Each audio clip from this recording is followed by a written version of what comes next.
Hey, pre-notification gang.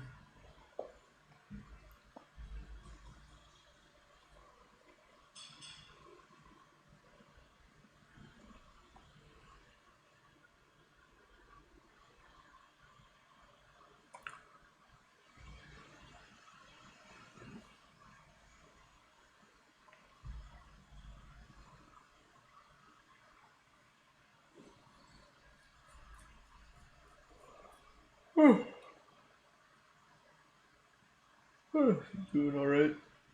Haven't done much today.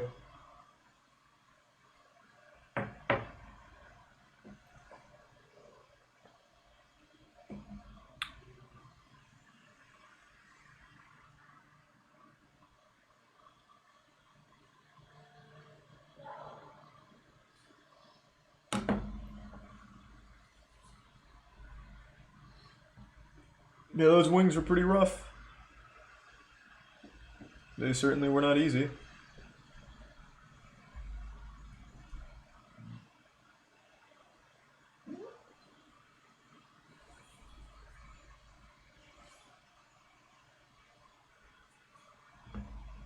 Did I just wake up? What? No, it's 8:30 p.m., man.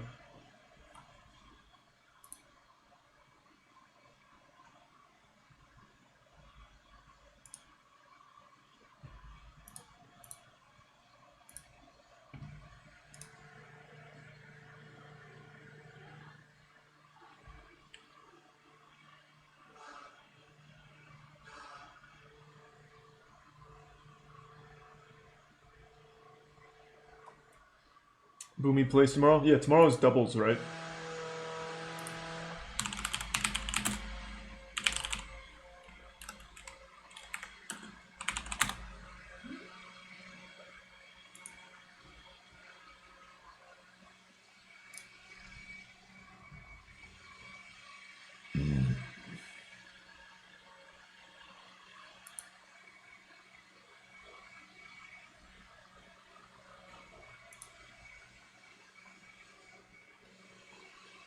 What's on tonight's schedule?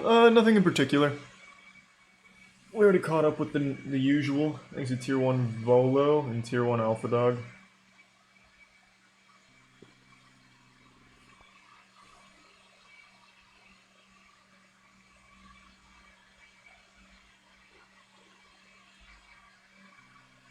Thanks to Tier 1 Rise Rules. It's not feedback, it's Tiana using the blender. Thanks to Resub Tori. Co-stream Arcane. I actually did want to check out Arcane. So I think we will be doing that. That's not for another 20 minutes. But yeah, I do want to watch that. Thanks to the resub for Puck's sake.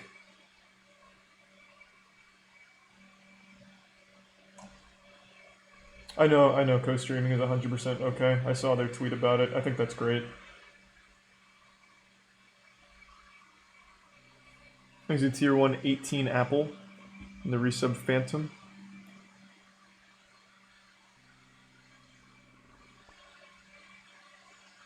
And the Tier 1 Trash Can on Wheels.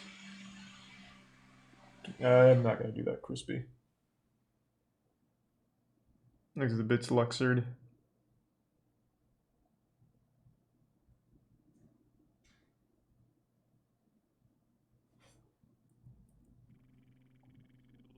Thanks to the resub. Mom says it's my turn on the PS5 and Prime Emu and Cashers. Yeah, we'll do Arcane in 20 minutes when it comes up. I do want to watch that. Thanks to resub. Doom Troll, Harmonic Ash in Tier 1. Haokure and Tier 1 Rude Penguins. And the resub Shrimp. And the Prime Knowles.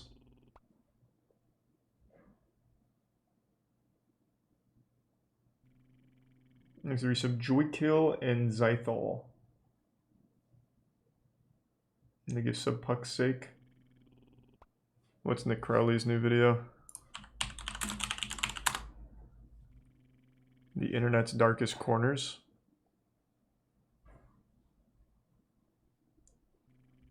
Thanks to resub Shieldsy.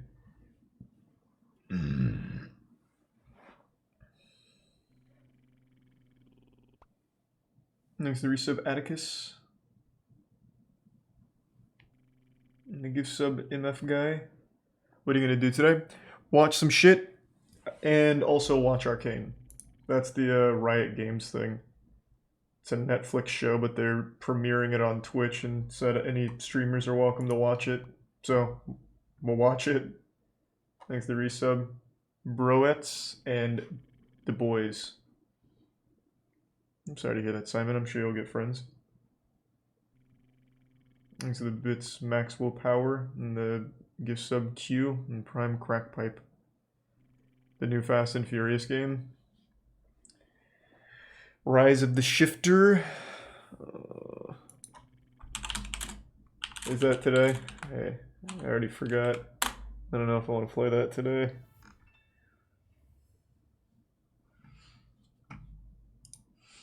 Thanks to the 5 gift subs, Angel. Appreciate it. And the gift sub, Empress. And resub, Fracture. And the resub, Leech.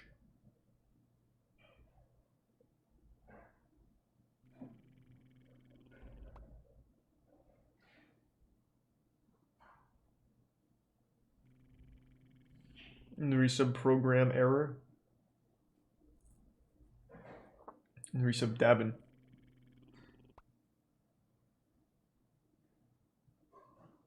Someone was injecting people with needles at the Travis Scott concert.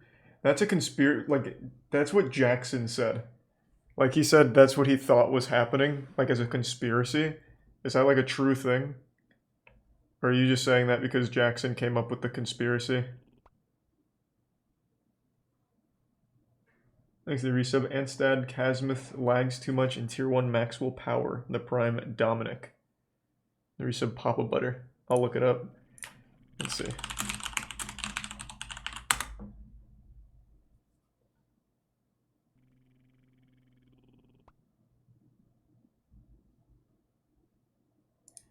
The security were stabbed with a needle. But these aren't exactly reliable sources. It's TMZ, some Australian site, and then Radar Online.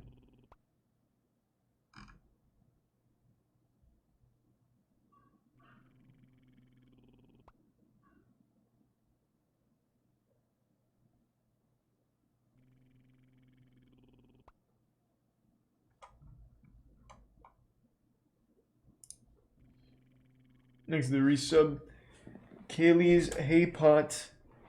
And the prime, where the fuck am I? Brace and Oxt. And the gift sub, or the resub Papa Butter. And gift sub Rudy and Puck. And the prime Tin Can. And the resub Waffle Man and prime Sludge and Bits Navixian. And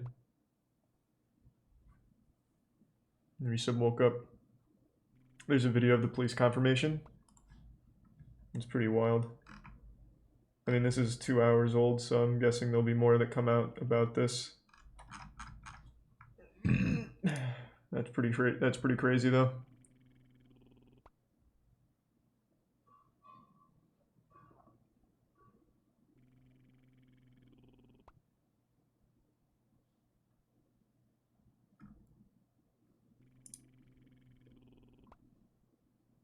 And thanks to the resub Dick Chocolate. Have you seen Goddamn Rick? I think so. Sounds familiar. Well, that didn't work. Can I even... Jesus. Can I watch this one on stream? Or is it going to be like this one, where it's toss? Has anyone seen this yet? Thanks to the resub Ape and Cobson and Tag. And the resub Luke. I am going to watch the Arcane premiere. I don't know shit about it, but I am very interested to see it. Thanks to Prime Penguin. And the resub Kilgannon. And Glitch.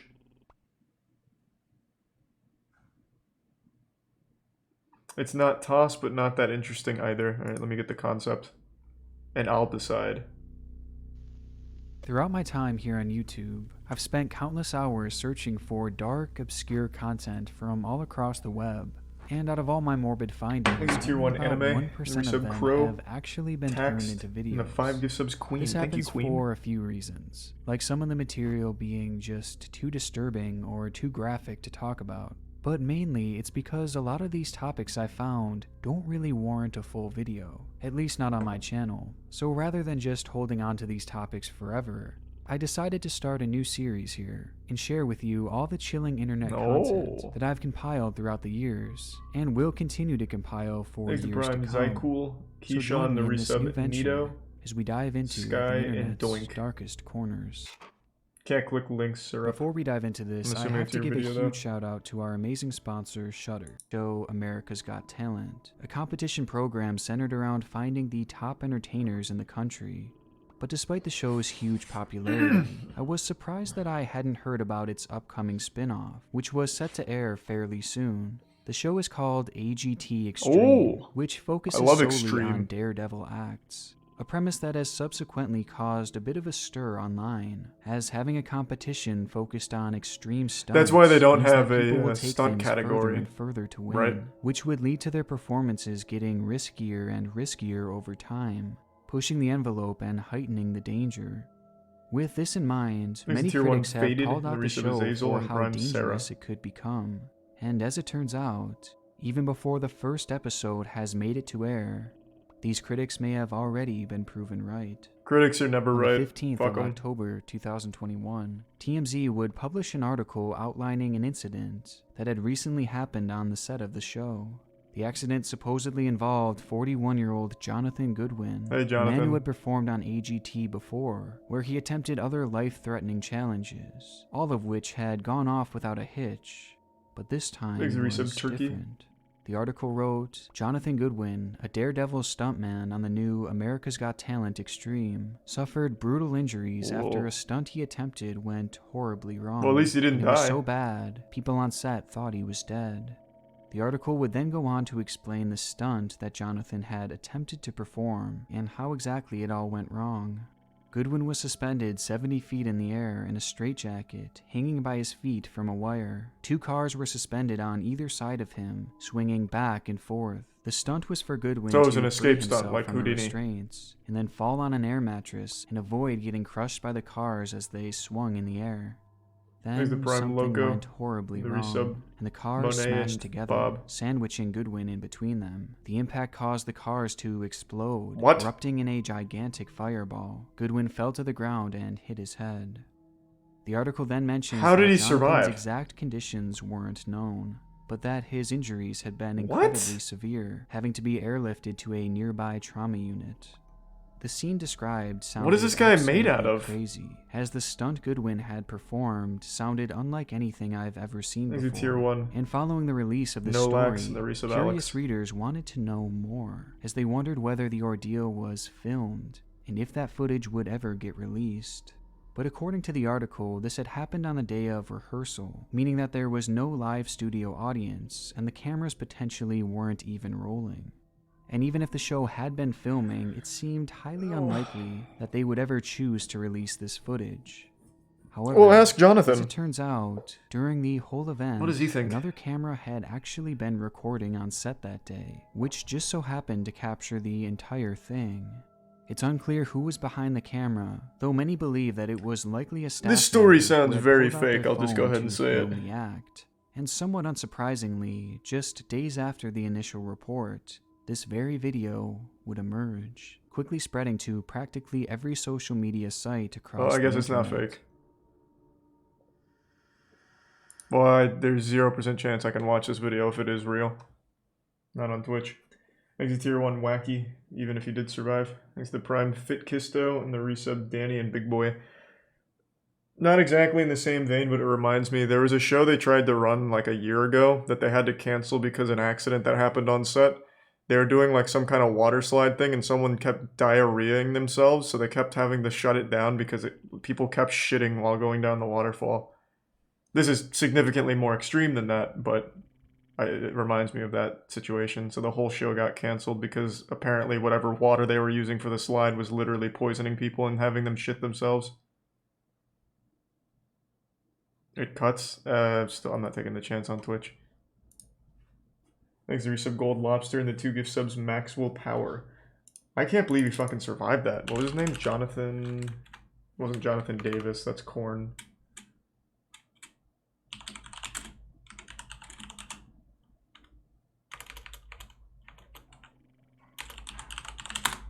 Okay, let's see.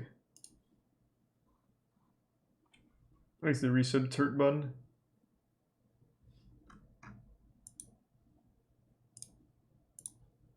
Yeah, it's not... I don't see too much about it.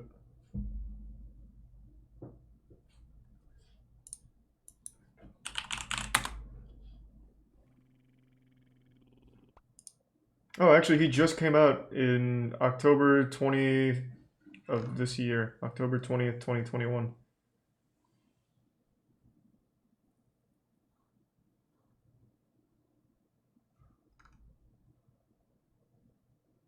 Oh, this is like super recent. I thought this was like old. Do people still watch America's Got Talent?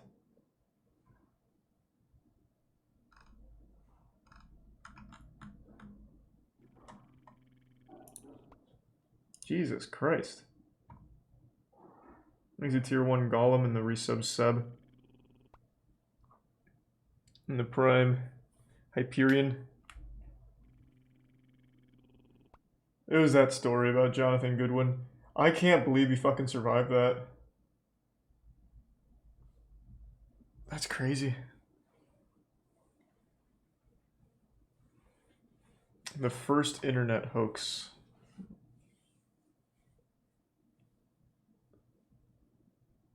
Neighbor Wars. We've seen a little of that. It's not as good. Okay.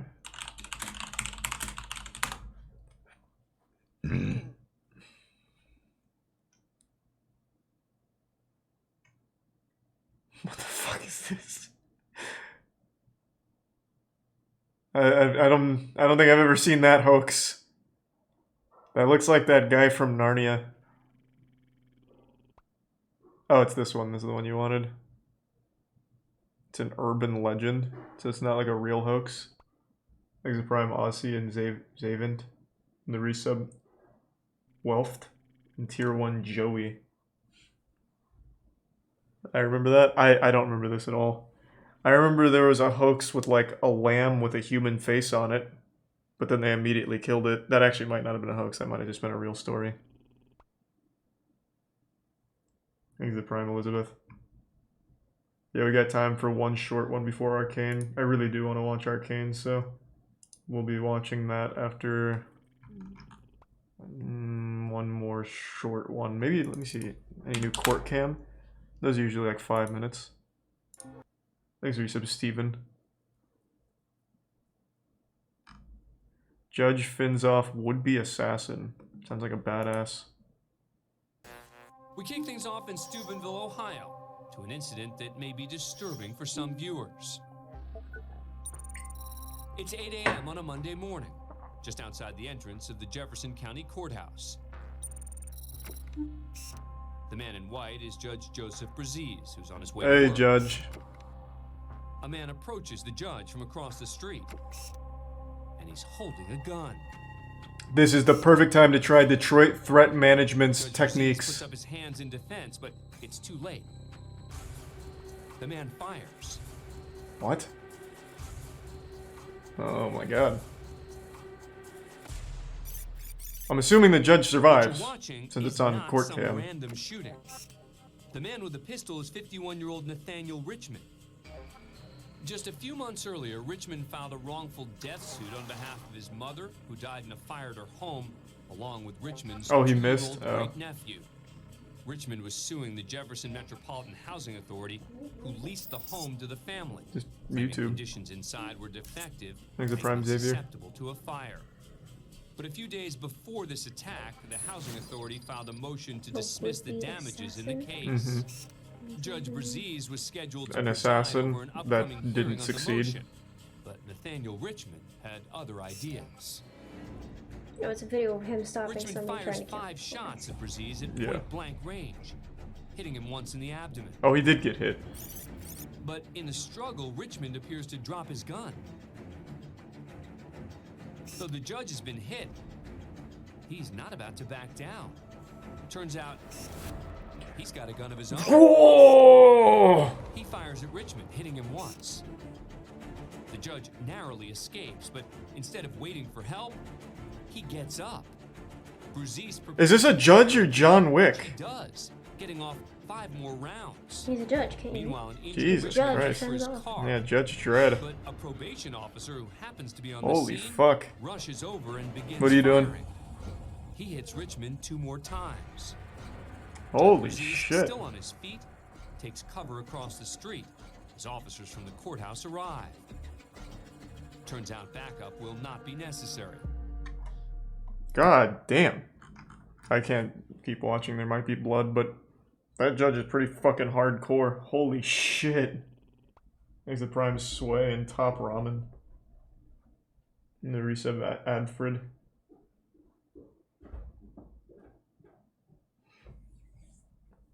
I have to do a search by channel to find that. There's the prime one zaddy. This is literally the dude that says call an ambulance, but not for me.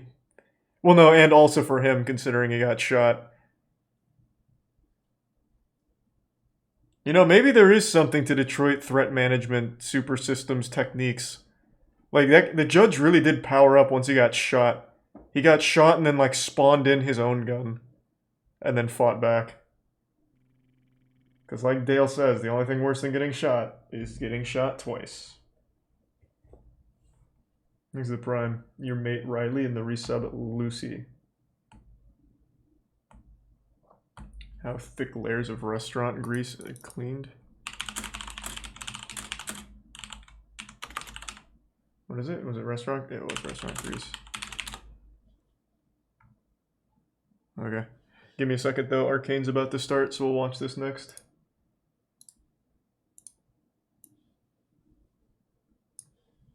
I'm hoping this is good. This has a lot of hype around it, and I'm pretty optimistic.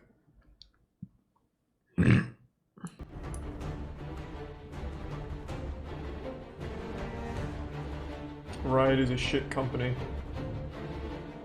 I mean, I don't work for Riot, man. That's fine. You're not hurting my feelings. I think everything they put out is pretty high quality, though. Their animations are next level.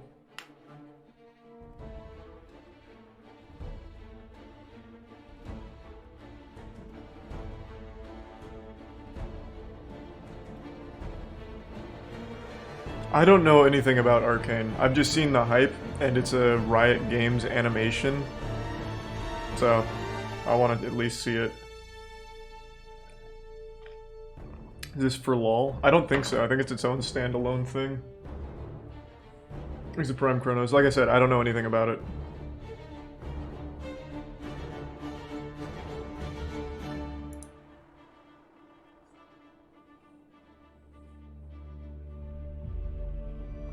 Thanks for the resub, Rick Swags. It's based on 2 League characters.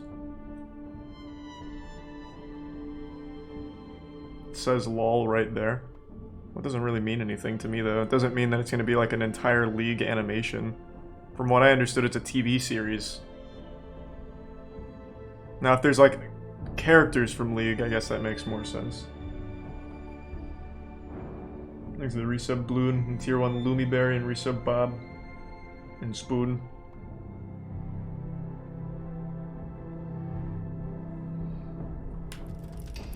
It's a Jinx and Vi backstory.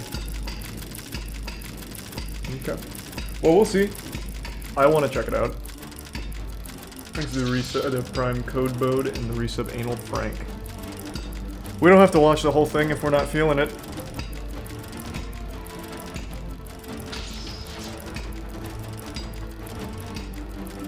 Can you watch Netflix on... This is on Twitch right now. They posted something saying anyone's welcome to watch it.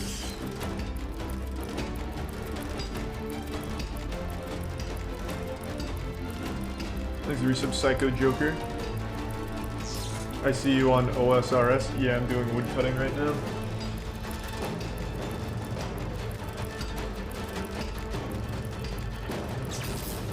I'll hit 81 woodcutting here in like 45 minutes-ish.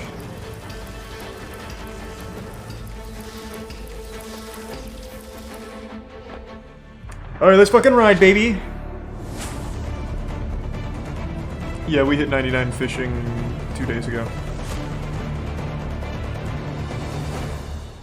I gotta take a shit. Jesus Christ. You play League of Legends for all these hours in this top-down, pretty far removed from the characters, and everyone wants to spend a little bit of time up close and personal with the characters in the world. It's called addiction. Thought, yeah, 10 years later, we'll make a TV show about the character. One of the things that's always felt magical about Riot, people can sort of like rise to a challenge. Christian's story ultimately led him to being our first internal composer, but then Christian's like, let's make this music video. And that was just kind of like a, what do you mean? Riot music does slap. When we dropped the music video, people's minds were blown. They were like, what? We've done music videos, we've done cinematics. Couldn't we create something bigger? But the challenge then quickly became, okay, well, we have no idea how to do this. We didn't really know what we were doing. We The were just Danny saying, like, well, why Phantom can't Killer we do on it? We were YouTube. taking steps Talking about Danny towards telling Blaze. stories with our characters. Explore I know some about more it. It's intimate not moments fun. that Sad. are hidden behind that surface layer that we know from the game. Casting Vi and Jinx Please resub took us Squidward. 3 years or so. When we found Ella for Jinx, it was like the pearly gates. We've always been inspired by Fortish's animation style. When we started working with Fortiche on some animation tests, our brains exploded. And I think it became clear we were probably going to Thank be you, able to resub make Jahuli. This is a pre-show. The series starts in 1 hour. Love their What? craft. It's been a pleasure to be able to collaborate with. Wait, are you serious? Wait, what? This is just a pre-show, and the actual episode isn't for an hour? You sure? Oh, okay. All right, back to YouTube for now then. I don't need the lore of the lore. We'll just come back. Now this is what I'm fucking talking about. Yeah, look at all that grease coming right up. My name is Jay Lopez, and I'm the owner of Hey, Jay. Max. Today, I'm going to be walking you through how we clean a kitchen exhaust system in a restaurant. Thanks, resub The Jeff. purpose of a kitchen exhaust system is to extract I'm the sorry to hear that, fumes Alpha. It's from a awful. kitchen Is it Prime in a Senko? commercial setting. In order to remove grease, you have to understand grease. What holds the oil together Oh, I is the understand fat. grease. And once the first layer is up, it becomes a magnet, and it attracts more and more and more. Everything is cleaned from top to bottom. You would start cleaning the fan first. We're using a high-end degreaser with a little potassium hydroxide and sodium hydroxide. Those two chemicals combined create miracles in destroying the fat and the grease. In our case, we time it somewhere between 10 We need to and use 15 cooler minutes. technology like laser beams and Once photons. we see that the grease starts to melt, at that point we know we need Thanks for Prime to Funky. apply And hot the water bits. and remove it. Because Andre anything longer at that and point Alpha. is going to start to destroy the metal.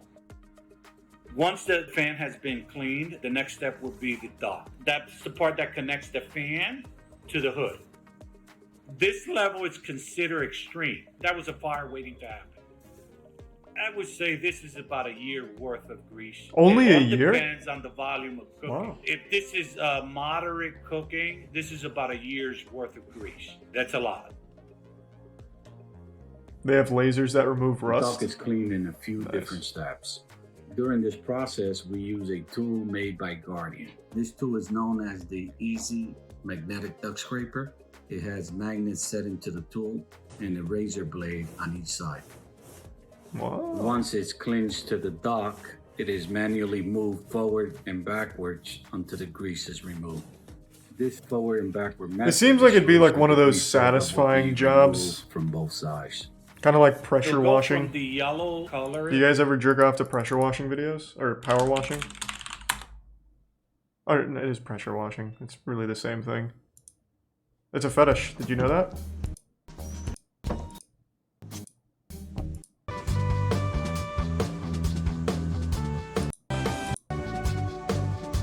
Yeah!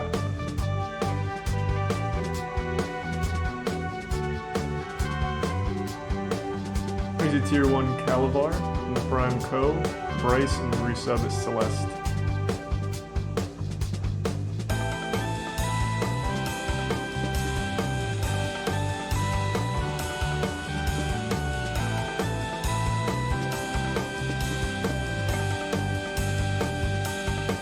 This isn't really hot though, hold on. The little mop takes out some of the thrill. Like the actual hose gets naughty. See, that's so much better.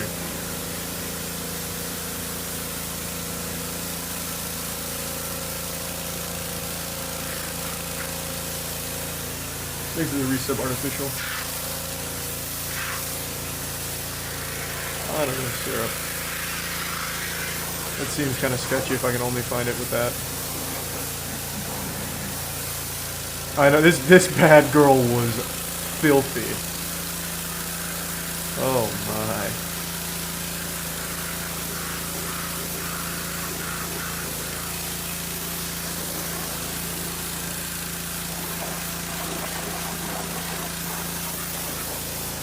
Why don't you play the game? Because I'm not a degenerate pervert. I'll just admire them from a distance. I don't need to, like, simulate it.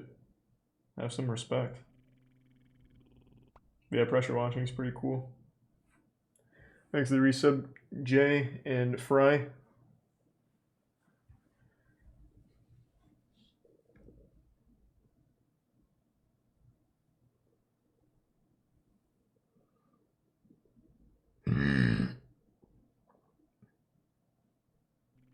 Thanks to Prime Chase.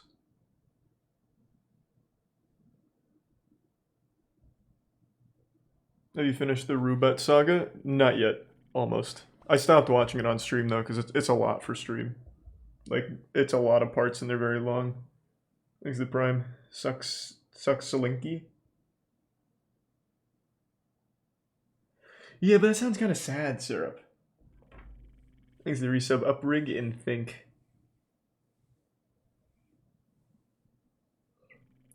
Mowing overgrown lawns for free. I'll pass. But it sounds cool. Thanks to the resub, Coast Guard. How a lost FBI tape made its way onto YouTube. That sounds familiar.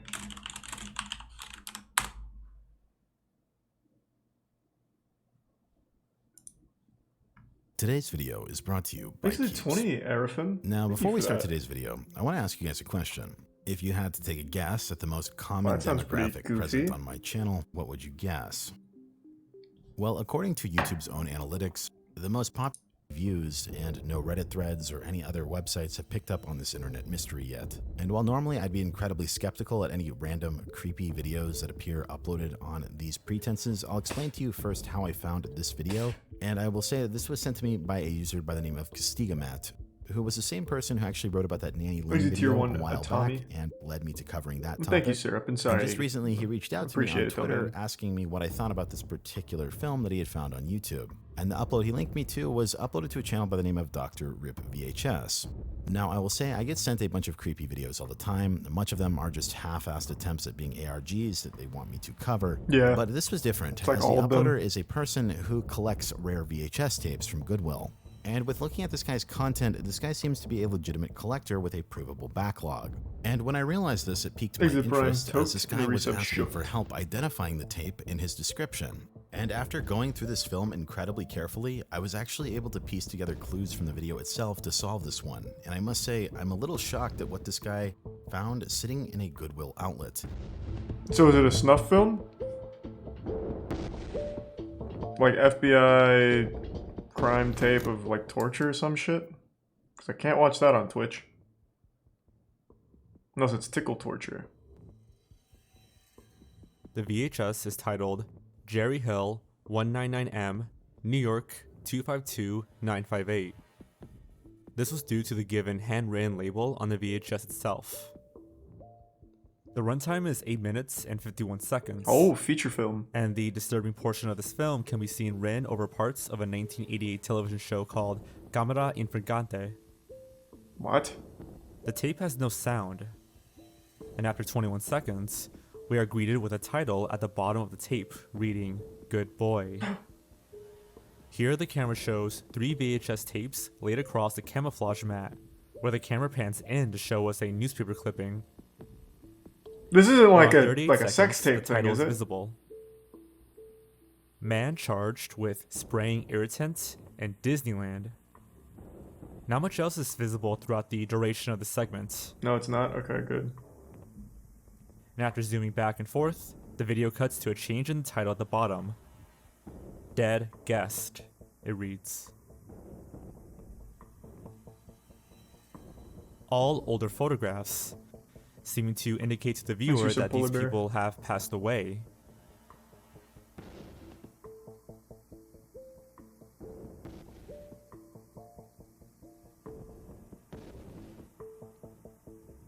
What a cool family tree. One of them looks like Joseph Stalin. The camera lingers for some time until 2 minutes in, when the screen cuts to black and it reads, quote, nerve gas. Thanks until to 2 Brian minutes Patrick. and 25 seconds, the phrase continues, made easy. And just 10 seconds later, the video continues to greet the viewer with various things spread across the same camouflage mat. First is various chemicals, a pair of tongs, a clock pointing to 9 p.m., and lastly, the number 14. This definitely seems like an ARG.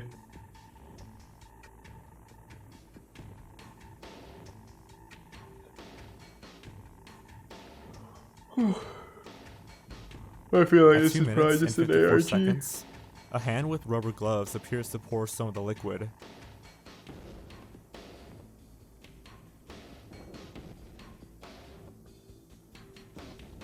It's a clear substance. Thanks to Tier 1 Lana B.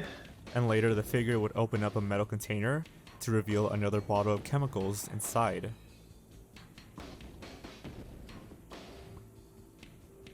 Thanks to Prime Pineapple. No way this was recorded on an old camera, clearly a fake vid. I wouldn't necessarily say the camera quality is indicative of it being fake. It just seems really ARG-like.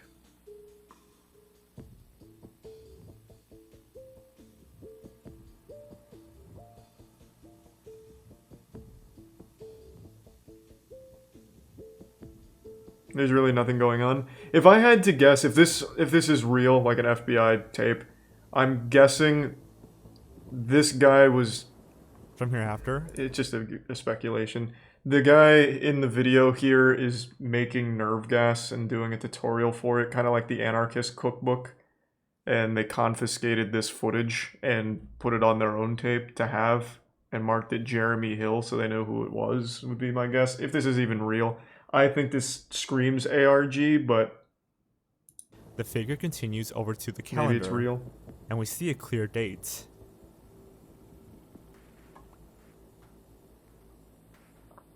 April 14th, 1995. Charon in the Prime And when paired with the clock, it seems to indicate the time of 9 p.m. I'm excited, Doom Guy. on that date. We're at 4 minutes and 56 seconds. The camera then cuts to the phrase, dead guest, again. And throughout the rest of the video, it shows various other chemicals. Some in a freezer, where the figure would continue to show them off to the camera.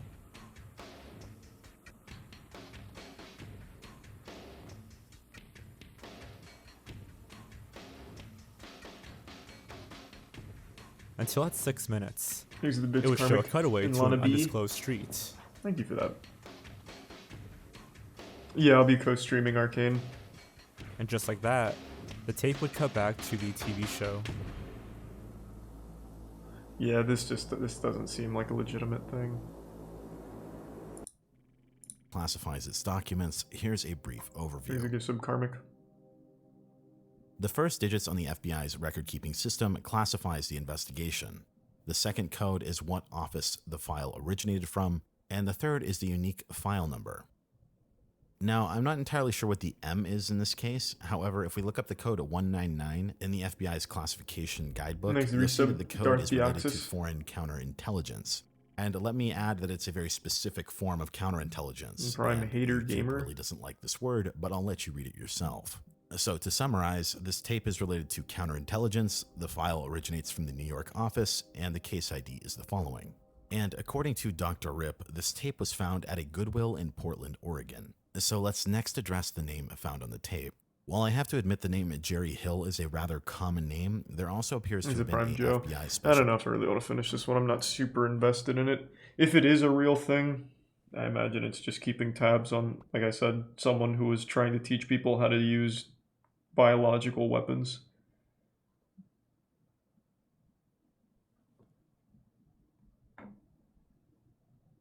Thanks, the resub Partisan. The resub Pasta Fox. It's really interesting.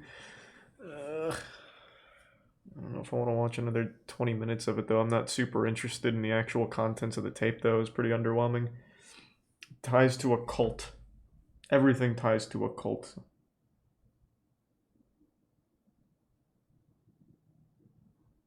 It's from a cult who was going to gas attack Disneyland. What was the name of the cult? I'll look it up, and if they sound cool, then I'll let it ride.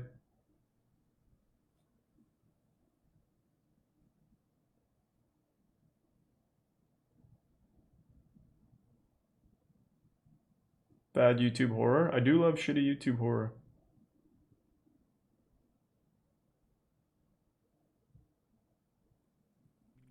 There's the resub Tassim.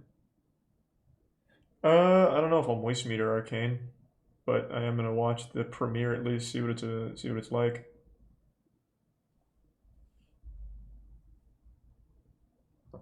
Cart to Darkness is great. Thanks to Prime Robo.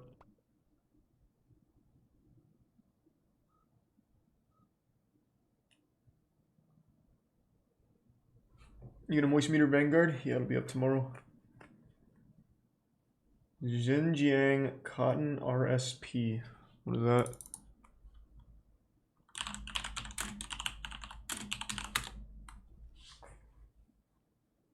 This?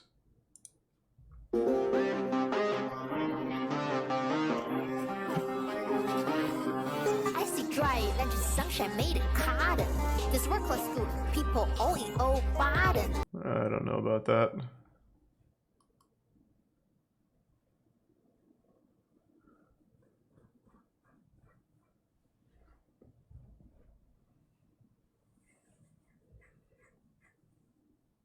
Mystery Flesh, I've seen that.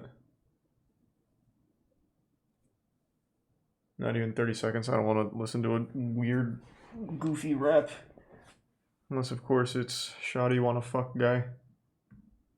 Dale tonight? No. We need a Dale break. I've watched so much fucking Detroit threat management content. It's wild. I feel like I've become the ultimate weapon now. If I see someone reach for their wallet at the grocery store, I'll end up slapping it out of their hand. Just disarming them. Thanks to the resub Sam and Monster Mink.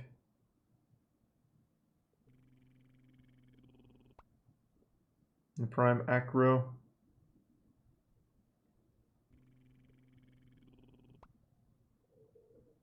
I haven't checked in on Superhuman in a while. How's he doing? He's still crushing it? Goddamn right he is. Coffin drop on the Halloween of Carnage. Happy Halloween, motherfuckers! This is Superhuman T-shirt. Happy Halloween! Welcome to the Halloween of Carnage. This is for the juggalos and juggalettes. Do not try this at home, and I hope you like it. Woo woo! Let's fucking go, baby!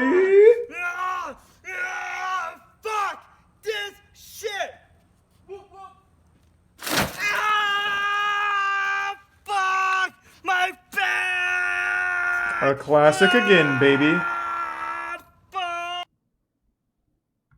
Buy the fuck this shit even hotter hot sauce. Well, drinking hot sauce and running into light tubes. This is Superhuman TV I gotta take a fat shit, so after this one, I'm gonna go take a shit. This is for juggalos and juggalettes. Do not try this at home, and I hope you like it. Woo woo! Technology connections? I think so. Fuck! Sounds familiar. Shit! Woo woo! Ah! That was very good technique. Wow. That's like how I used to jump onto my bed as a kid. That was nice. See, he's improving his arsenal of moves. I've got to go take a shit though, so I will be right back. Just give me 1 sec. Actually, give me like 1 minute. I'm gonna try and speed run it. See how it goes.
I'm fucking back, baby.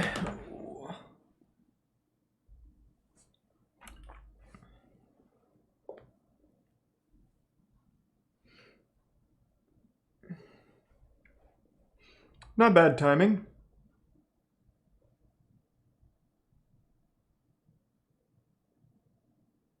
Hey, well, good luck at the shows, Czar. Thanks to the resub Giuseppe. The resub Flex guy.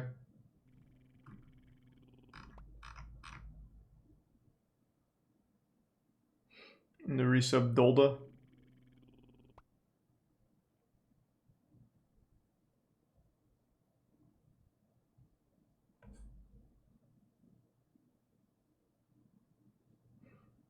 The Everest Discrepancy. Jesus, that sounds intense. Thanks to resub French Toes.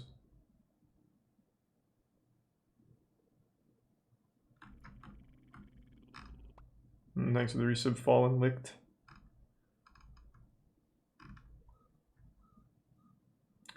Why the world's best mathematicians are hoarding chalk.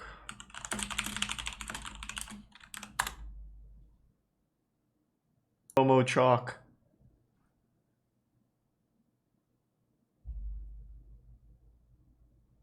Yeah, it'd be pretty fucking wild. Colby, thanks for recent parsley. That would be pretty cool if they could snort the chalk. Like it doubles as like a nice cocaine or something, I guess. That'd be innovative. Hidden camera investigation. Best Buy Electronics. Okay. How about that? This is 21 minutes from CBC News? Jesus! This better be good.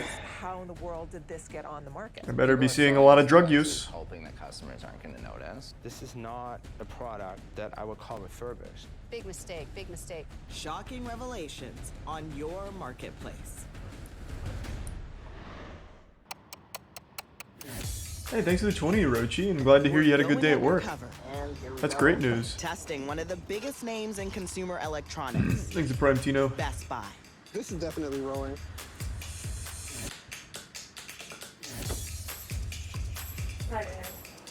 Just wondering what our options are. Big tech often comes with a Anyone remember the big Geek price Squad? tag. Do they But still does a exist? Big break online come with risks? Thanks to Prime Desi. Thing is, Best Buy says their refurbished devices may They be do more still reliable exist? than new. They're vetted, grade A products. But not if you ask these customers.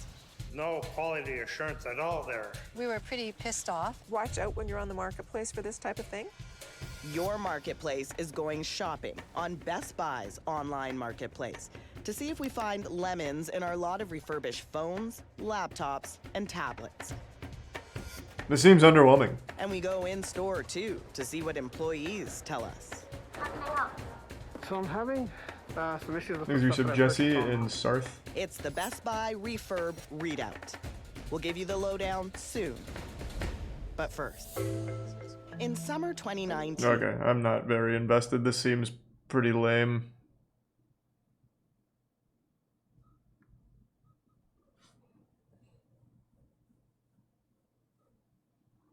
Thanks to resub Harambe.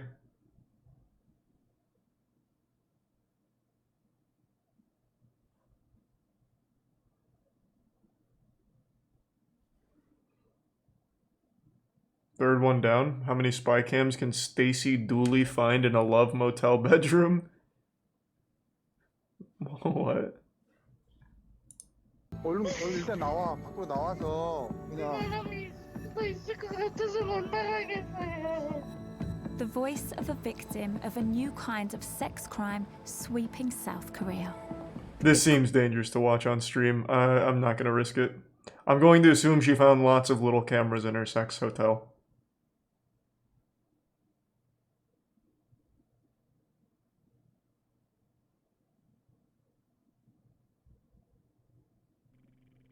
Thanks to Tier 1 McLovin' it.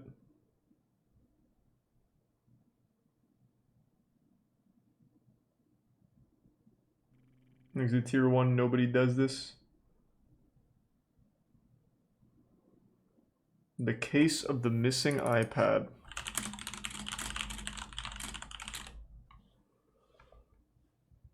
What the what why you keep recommending like news shit? This shit's underwhelming. I've already seen all that stuff from the one. Very interesting story with that house.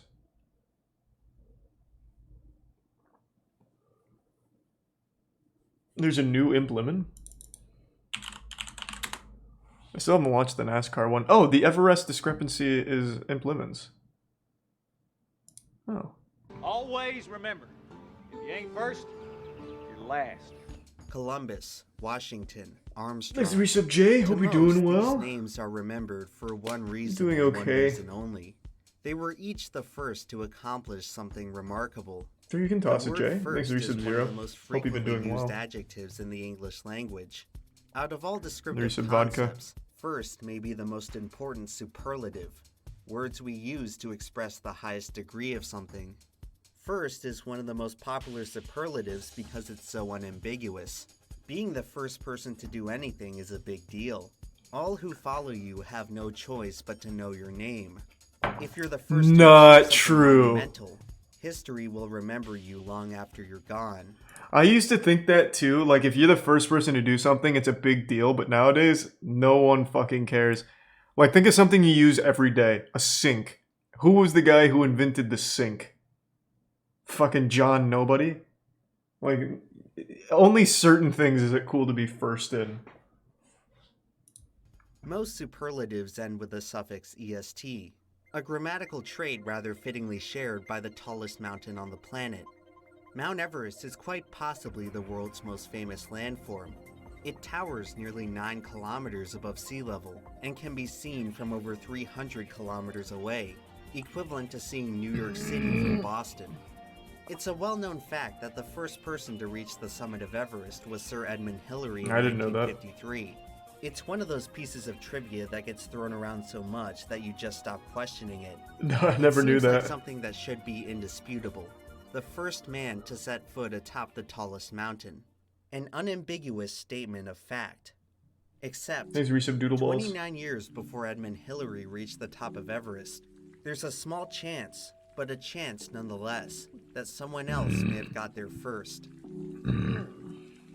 Who was the first person to poop without peeing? The Western world first laid eyes on Another Everest great in the middle example. of the 19th Thanks, century, man. But it wasn't until 1921 when they first set foot on it.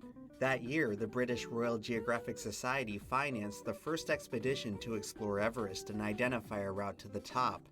A leading member of the expedition was 34-year-old George Mallory, considered to be one of the most skilled climbers. Hey, in George. Britain. Just 5 years prior, Mallory was fighting in the Battle of the Somme, where over the span of 5 months, the young men of Europe suffered more than 1.6 million casualties. In 1922, Mallory was about to enter one of the few places on Earth that was even more inhospitable. For millennia, civilizations around the world have considered the highest mountains to be sacred grounds. Anyone who dared to climb them would be trespassing in the realm of gods. No matter how superstitious you are, you can't deny that there are some places on Earth that human beings were never designed to go. No, we can go anywhere. Like Everest, the terrain Fuck is so nature. precarious that one misstep can result Thanks for in the a 5 fatal gift subs, fall. Omelet. Appreciate For most it. of the year, Thank the you, summit Omelet. is blasted with hurricane-force winds, enough to blow any climber clear off the mountain. I did not know Any that. practical attempts to reach the summit have to be conducted in roughly a 10-day window before the annual monsoon season, when wind speeds are relatively calm. Usually this window opens towards the end of May. Thanks, Risa Makoto Even and then, Swamy. temperatures at the top of Everest struggle to break 0 degrees, cold enough to cause frostbite on exposed skin in minutes. The frigid temperatures force climbers to seek shelter by nightfall. Thanks to Resub Darth. But even the welcome warmth of the sun presents its own challenges during the day. Ultraviolet radiation becomes much more potent at high altitudes. Combined with highly reflective snow, people on Everest are at constant risk of snow blindness and other debilitating Jesus eye problems. Christ. Even during optimal weather, I had no conditions idea. can change in an instant. Climbers can venture onto the Everest Thanks slopes for on a Prime Earth clear Bunny. day and suddenly find themselves stranded in blizzard conditions with nowhere to hide. As if that wasn't bad enough, the roving threat of an avalanche can wipe out an entire team of climbers in a matter of seconds. However, in spite of all the deadly hazards that await climbers at the top of Everest, the single most life-threatening factor has to do with what isn't there.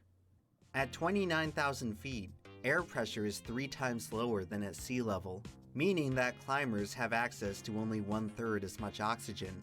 Mount Everest is one of 14 summits that extends above the 8,000 meter mark, otherwise known as the death zone. Beyond That's this hardcore. altitude, the human body no longer has enough oxygen to sustain itself, and within several hours, vital systems will begin to shut down. Climbers who enter this range are no longer flirting with death. They are literally in the process of dying.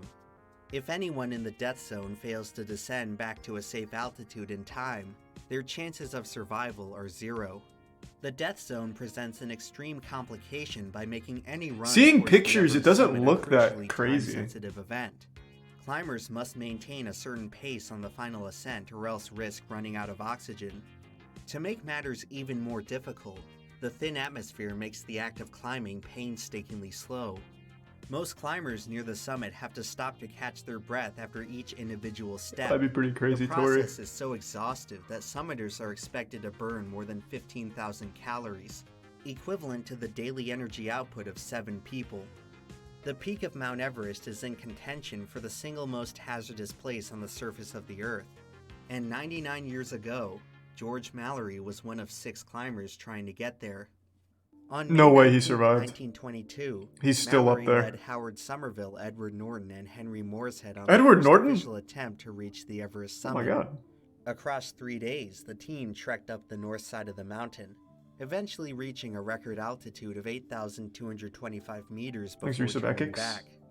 On May 24th, George Finch and Jeffrey Bruce set off on another attempt, this time making use of supplemental oxygen. On the 27th, Finch reached a new altitude record of 8,326 meters. Immediately, Mallory was eager to make his own attempt with oxygen, Thanks, Resub Justin. believing that it was his ticket to making history. While many of the exhausted climbers were hesitant to make a third attempt, Mallory's fascination with Everest had begun to turn into an obsession. On June 3rd, he Imagine being convinced obsessed several with a climbers mountain. to follow him on a hastily Idiot. improvised trek Find to a the waifu summit. like a normal guy. They were joined by 14 Sherpa porters who were assisting in hauling equipment to the higher camps. The expedition was now running far too late, and the monsoon had begun dumping fresh snow on the Thanks, Prime Everest Metronome. slopes. On June 7th, Mallory's party triggered an avalanche that buried 7 porters alive. The disaster would mark the immediate end of the expedition. Mallory was criticized by his peers for his recklessness, as his sudden mania for the summit had led to a severe lapse in judgment. After the failure of 1922, he would have to wait 2 more years until his next chance to conquer Everest. In the spring of 1924, the British expedition crew were back in the Himalayas. Mallory, Bruce, Norton, and Somerville had returned from the previous mission, this time being joined by newcomers Noel Odell and Sandy Irvin. Mallory Sandy! was now 37, and reconciled that this expedition would likely be his last shot at reaching the world's highest Thanks, peak. Resub Danny. The May of 1924 featured historically poor weather conditions at Everest. Not wanting a repeat of the 1922 disaster, the group decided to overrule Mallory's original plan and attempt the summit without oxygen. Why? The change frustrated Mallory, who now viewed oxygen as a necessity to reach the summit. On June 1st, Mallory and Bruce began their journey up the North Ridge. After less than a day, the pair disappointingly aborted their attempt after Ooh, weather forced them to not return. even 8,000 meters? On June 2nd, Norton and Somerville began Rookies. their attempt, this time finding themselves in ideal weather as they marched higher up the mountain. By June 4th, the pair had made it all the way up to the Great Couloir before exhaustion and respiratory problems forced them to turn around. Thanks, Resub Nolus in the Edward Prime Norton reached Lazy. a new altitude record of 8,570 meters, just 280 meters Man, beneath Hulk the is summit. crushing it. Mallory was originally scheduled to make one last attempt Thanks, with Resub Jimmy. experienced climber Noel Odell, but after the failed first attempt, Mallory decided to call an audible. Instead of Odell, Mallory would make his final run to the summit alongside the 22-year-old novice Sandy Irvin, who happened to be the most skilled oxygen technician among the expedition crew. Based on this attribute, it's clear what Mallory had in mind. On June 6th, Mallory and Irvin began their ascent, each bringing with them Thanks, as Tier much 1 Alley. oxygen as they could afford to carry. The pair were trailed by Odell, who was taking photos about 1,000 meters farther down the slope. On the evening of the 7th, Mallory wrote a final correspondence to Odell before the run to the summit, saying to look out for he and Irvin near the summit skyline the next day. On the morning of June 8th, Odell eagerly waited for visual confirmation of the climbers, but Everest Peak for the moment was obscured by mist. Oh, they Then, died. At 12:50 p.m., there was a sudden break in the cloud cover, allowing Odell to clearly see the summit. There, Odell witnessed 2 black dots scaling one of the rock steps on the Whoa. northeast ridge, with one Thanks, dot Resub. Oh, appearing well. to climb up and over the crest, just below the final summit pyramid. After 5 minutes, the mist rolled back in, and the 2 figures disappeared behind the clouds. Thanks, Tier 1 This Piss small Kinks. fleeting moment would be the last time that George Mallory and Sandy Irvin were ever seen alive. Oh, they did die. Shortly I after figured. the sighting, a storm hit the mountain, Yeah, that was a and the 2 wild climbers idea. did not return from their attempt. Odell, as the closest party member, hiked up to around 8,200 meters to search for them, but after 24 hours, he signaled the rest of the crew that no trace could be found. Mallory and They Irvin had became been lost to Everest. the mountain. the tragedy would soon be overshadowed by the burning question looming in everyone's mind. The two climbers were on the cusp of the single greatest achievement in the history of human exploration, and no one in the world knew if they had made it. I don't know about that. Yeah, FC, I know the channel, Wolfie. Thanks to resub Abor. Welcome back, everyone, to a very special product placement. Today, the fine people at Bespoke Post have sponsored me on an expedition to become the first green man to climb the tallest mountain. He's a tier 1 turtle and resub I'm Mackie. being joined by my Sherpa, Rusty Cage, and today, thanks to his help, we're going to be making history. Now you've seen I'll your let the share ad of ride. subscription boxes, but I'm telling you, buddy, Bespoke Post is unlike anything you've ever seen before. Bespoke offers a variety of premium goods from under-the-radar brands. Many of their products come from small businesses based right here in the US. Whether you like it's like 4 cooking, minutes, fashion, is or the it? great outdoors, Bespoke has a box Oh, you're for right. you. And unlike other subscription boxes, at Bespoke, you only... Alright. Bespoke Post Following is the good, though. 1924 Everest expedition, Sorry, Implement. reporters were eager to find out whether the highest peak in the We've world got had Arcane been coming up reached. pretty soon. I As gotta the last people to finish see the story. Mallory and Irvin alive, the other members of the expedition found Thanks, themselves in a Resub Cat. frenzy of media attention. Fellow climbers Odell, Norton, and Somerville were under the consensus that the pair had reached the summit. However, the greater climbing community were far more skeptical, and future Everest expeditions would begin to raise major questions over the possibility Thanks a bit, of a Sandu. successful attempt. Based on the testimony from Norton and Odell, the working theory was that Mallory and Irvin were attempting to reach the summit via the crest of the Northeast Ridge, a route which at that point had never been explored. Climbers of the time lacked the knowledge or experience to truly Yeah, they were evaluate the dumb, difficulty of the stupid, route. primitive The man. major complication that Mallory and Irvin would have had to face was a geological feature on the ridge known as the second step. One Thanks of to Resub three FCD. prominent obstacles on And the just final Bob. run to the summit. At an altitude of 8,600 meters, the second step is a 40-meter tall near-vertical rock face that spans across the entire width of the ridge. Initially, it was claimed to be the rock step mentioned in Odell's eyewitness report, and was supposedly surmounted by one of the climbers in just 5 minutes. However, as future expeditions examined the second step, Odell's statement began to appear more and more dubious. The first climbers to definitively explore the second step arrived in the 1933 expedition. Thanks to Prime One Archief member described and Bobby the rock Blue. face as utterly impregnable. Edmund Hillary's successful summit attempt in 1953 did not have to navigate the second step, as he reached the summit from the south side of the mountain. The first party confirmed to successfully climb the second step was the 1960 Chinese expedition, which managed to overcome the obstacle using pitons, a climbing aid which Mallory and Irvin did not have. Even with superior tools, it still took the Chinese 5 excruciating hours to complete the climb. Future expeditions Prime would Juno. install a ladder to make surmounting the second step somewhat bearable. Oh, thanks, Ali. Appreciate that. Historical hindsight of the second step's extreme difficulty shed serious doubt on whether Mallory or Irvin. So Odell could killed climb them it back in 1924. as a sacrifice to Everest. Irvin, a novice climber, was almost certainly out of his depth. Only Mallory Thanks, would have Resub had a Impressionable. realistic chance of navigating the obstacle, but many climbers today question whether even that would have been possible.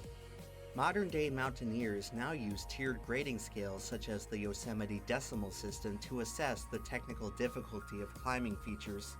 In the century since the 1924 expedition, Arcane is a experts have new show on successfully Twitch. free-climbed Well, it's the on second Netflix, step but episode and 1's have on Twitch and we're appraised gonna the watch it. obstacle with grades It's not ranging sponsored or from anything, I just want to 5.6 see to it. 5.10. Seems interesting. Based on Mallory's climbing history, There's his Prime skill has Thailand. been estimated at a grade of 5.9, meaning that the second step may have been just within his capabilities.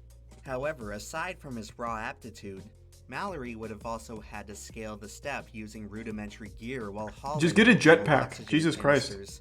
Making an It's like they didn't even climb try. on an unexplored obstacle under all these circumstances Most would have adventurous thing required a I've ever wanted to do? superhuman effort. Nothing. And Fuck to do adventure. so in the 5 minutes that Odell supposedly saw, it would have to have been one of the most unlikely miracles in the history of mountain climbing.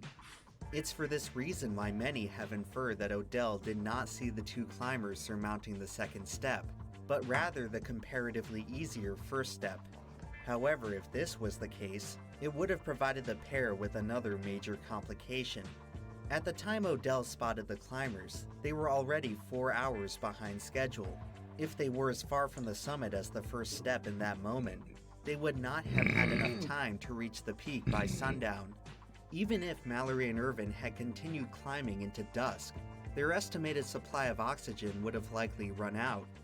An additional problem working against the two climbers was the rapidly deteriorating Some dude weather actually landed a conditions over the helicopter on course of Everest? June 8th. That is pretty cool. Meteorological data gathered at the base camp during the expedition recorded a significant drop in barometric pressure between the 8th and 9th, which would have made the air near the summit even more thin. Everest climber Graham Hoyland extrapolated that on the day that Mallory and Irvin trekked to the summit, the drop in air pressure would have added the equivalent of 180 meters to the effective altitude of the mountain. Unfortunately, their summit day coincided with the arrival of that season's monsoon, and to get to the summit, so they just got climbers fucked up would have there. had to survive the storm that hit the mountain Jesus at around Christ. 2 p.m. Poor guys. A modern-day thermodynamic analysis of Mallory's clothing revealed that he would not have been insulated if the wind speed had risen by a significant degree, a scenario that he likely experienced in the June 8th storm. It's probable that this sudden change in the weather ultimately led to Mallory and Irvin perishing on the mountain, but for the moment, without any knowledge of their whereabouts, a specific cause of death could not be determined. Eventually, They though, use as dead more people on expeditions Everest as ventured up progress the slopes of markers. Everest, clues began to emerge pretty over wild. the fate of the two wayward climbers. In 1933, crew members discovered a lost ice pick just below the first step. The pick was eventually proven to belong to Sandy Irvin, Sandy! who likely dropped it near the scene of the climber's fatal accident.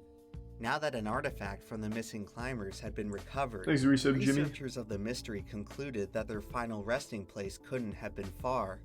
Due to the extreme cold near the Everest summit, bodies stranded atop the mountain don't decompose, allowing them to essentially remain frozen in time. In 1975, Chinese climber Wang Hongbao reported Holy spotting shit. a body at an altitude of 8,100 meters. Judging by their clothes, the remains must have belonged to a climber from an old British expedition. 24 years later, several researchers organized a search to locate the deceased climber. It was on that expedition that Conrad Anker discovered a corpse about 300 meters beneath the site of the lost ice pick. Lying there, face down in the snow, was the body of George Mallory. Oh!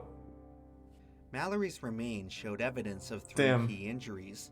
He suffered a broken leg, a puncture wound in the skull, and bruising from a rope around his waist.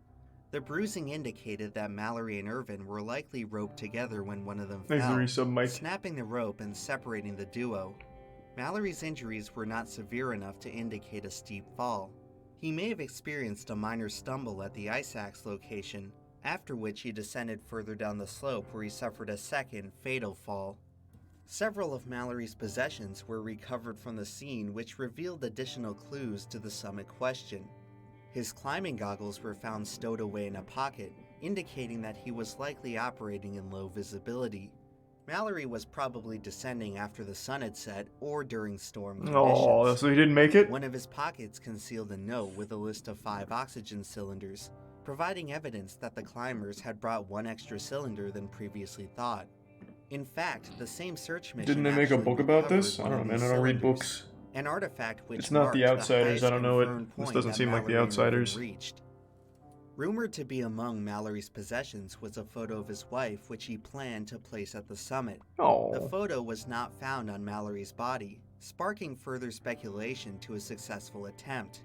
But beyond speculation, no evidence could be found that conclusively proved These are whether 5 he gift did subs, or did not Impressionable. reach the summit. Thank you, Many Impressionable. researchers hoped that finding George Mallory would finally provide a Resub Doge. solution to mountaineering's greatest mystery, but it may have only created more questions than answers. Today, nearly 100 years after the tragedy, climbing experts are still split on the fate of Mallory and Irvin. Seasoned veterans like Conrad Anker and Graham Maybe they Hoyland are faked of the their own opinion death. that they did not make it. They made it to the reasoning that top and duo then went with simply had aliens too many elsewhere. factors working against them. Other researchers are more optimistic. Thanks to 5 subs, Philip Lando, Summers and the notes an resub Nova. inconsistency in the number of sleeping bags accounted for on the 1924 expedition, and suggests that Mallory and Irvin may have carried 2 of them on their summit attempt, possibly as a means of attempting a bivouac to buy them more time.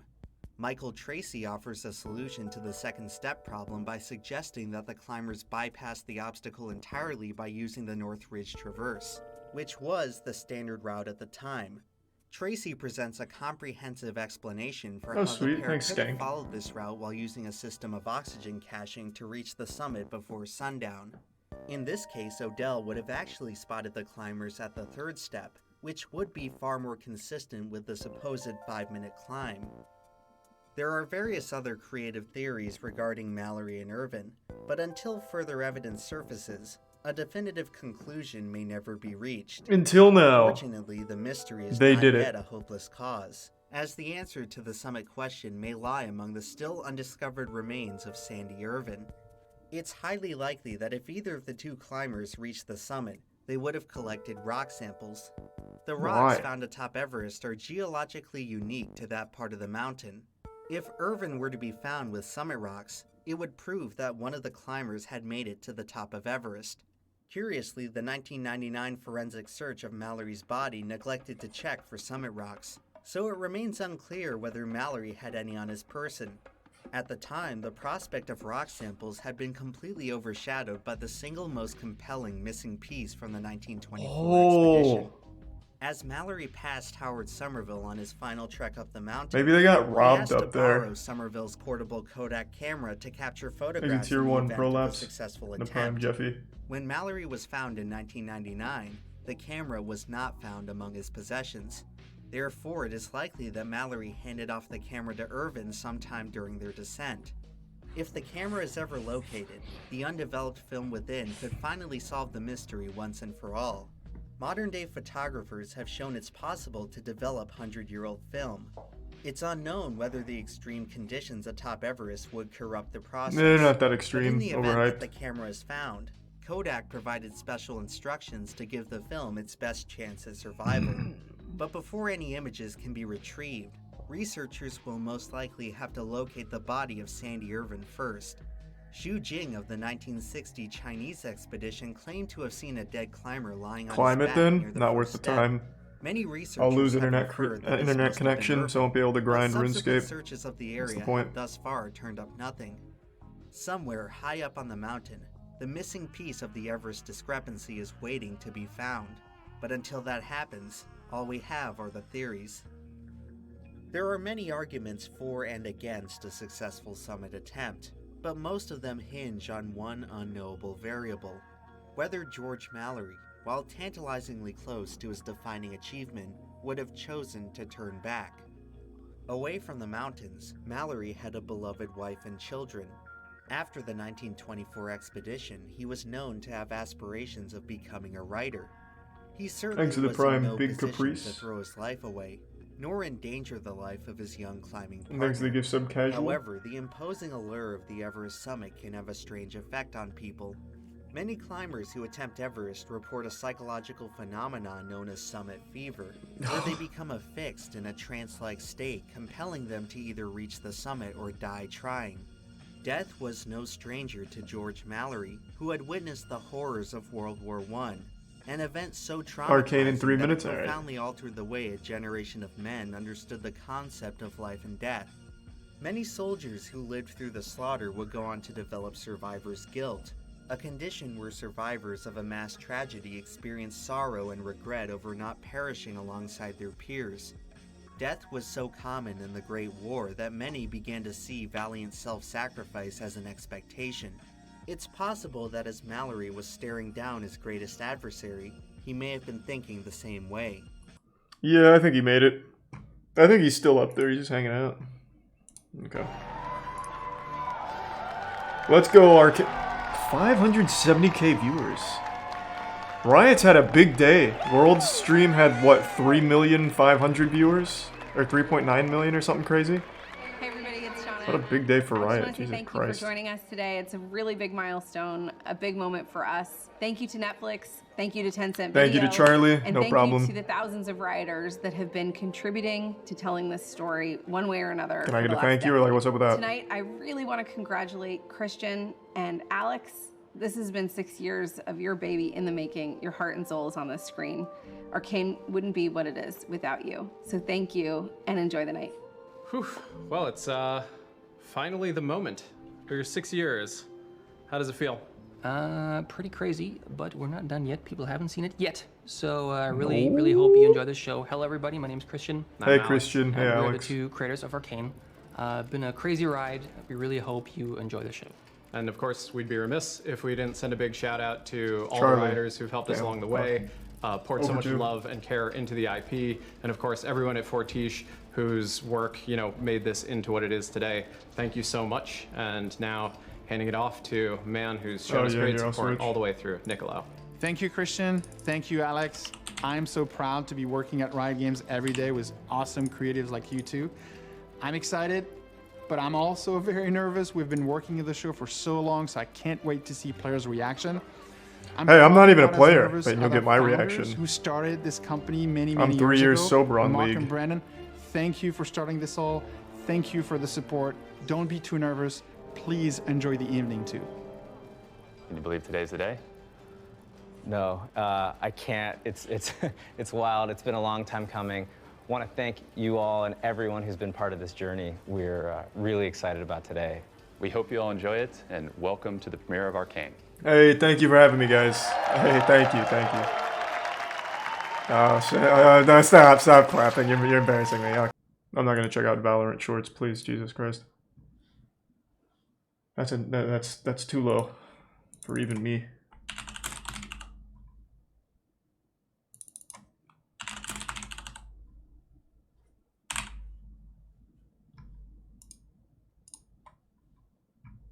Okay. Thanks, a resub. Guthrid and the Prime Polar. So is the whole thing out on Netflix right now or no? How does that work? There's 3 episodes on Netflix. Okay. It's 3 episodes a week. It's pretty smart. I always think the binge model is bad for shows. I like when it's weekly. And a couple episodes a week is even better.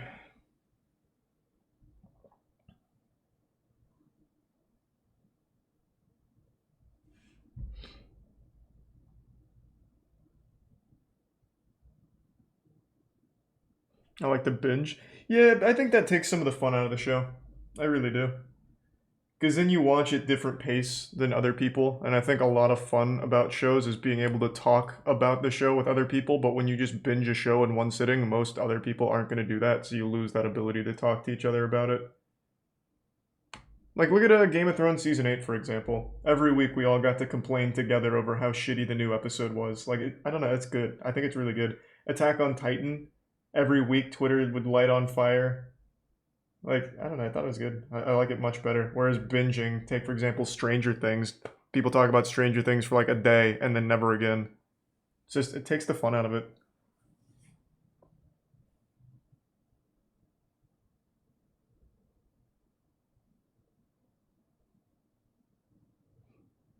Hope you're having a good day, Keza.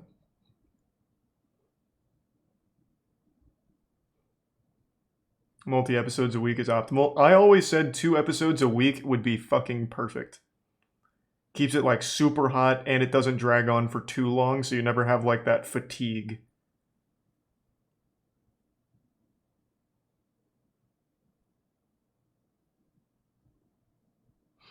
They disabled reviews on Rotten Tomatoes. Who did? Arcane? Can't imagine why. Imagine it'd be pretty critically acclaimed. Oh, you're conflating no reviews with being disabled. Bro, it just launched. Like, that was the actual premiere.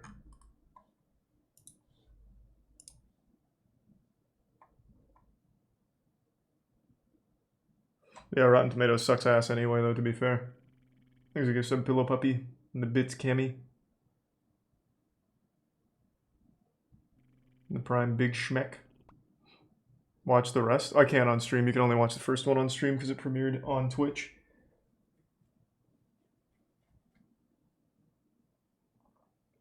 There is no new Slap Mountain. Not yet. Did you like it? I did.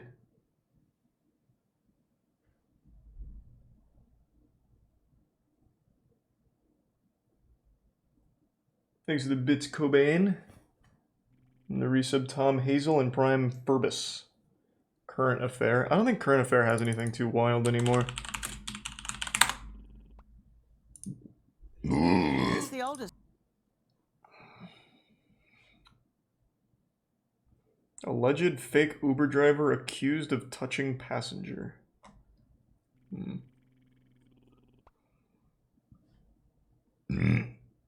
Thanks to the Prime Lurtson and resub Ears.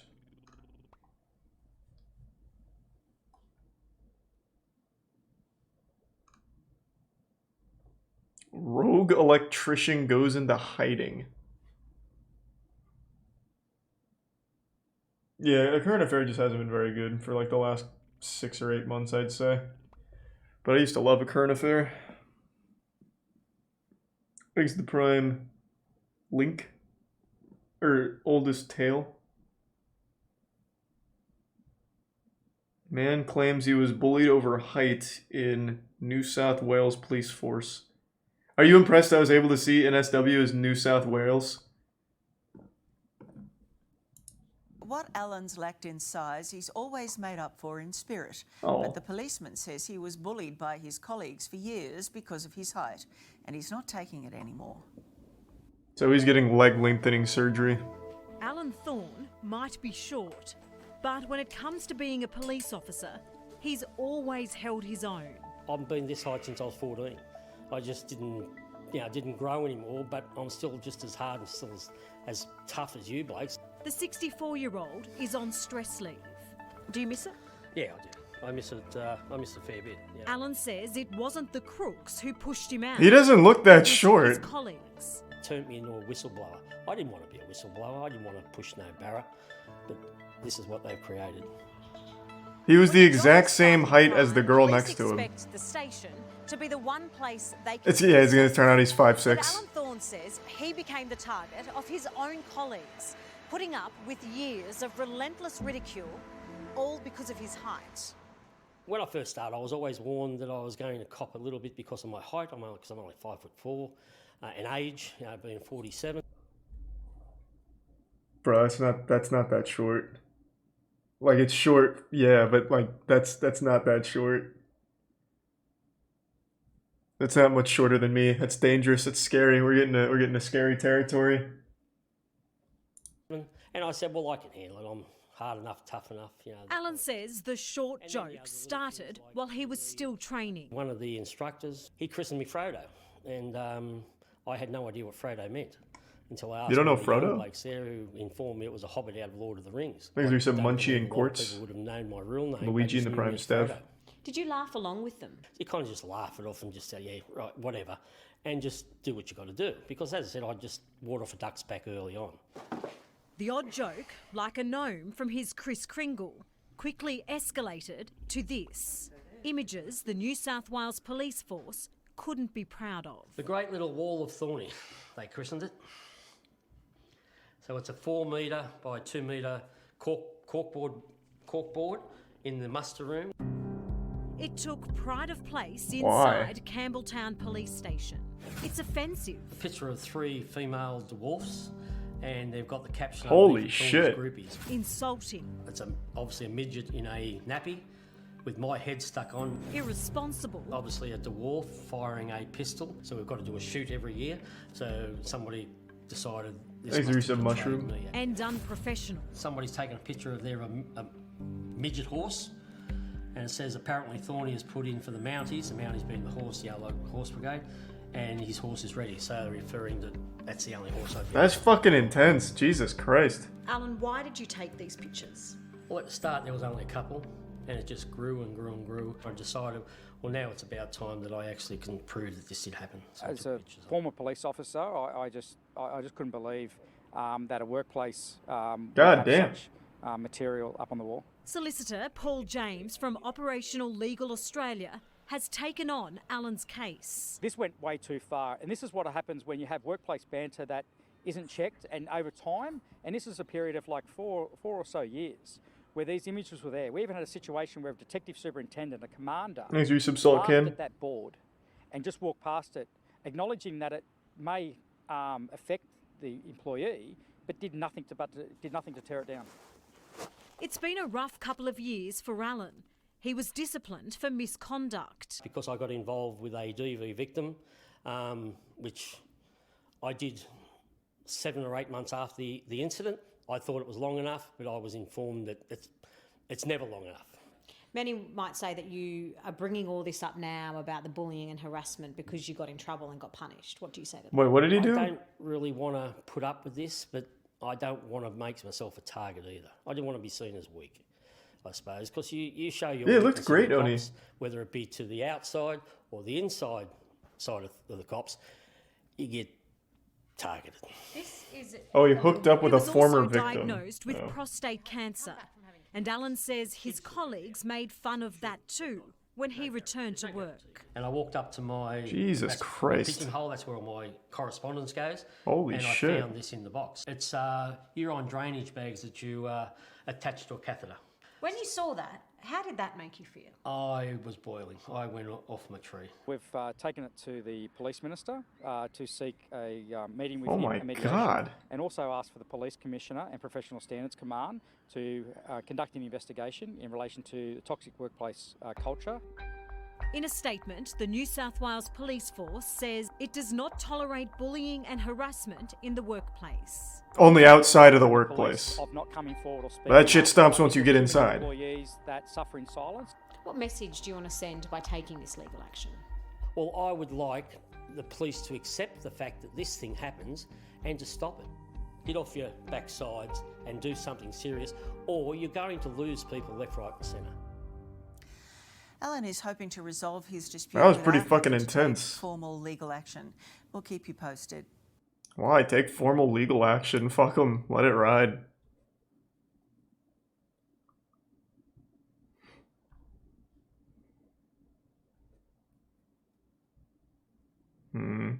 Space travel on the horizon for Australia? Has Australia not gone to space? Thanks to resub Saucy Boy and Kodro. I don't know about that electronics. It sounds dangerous for Twitch.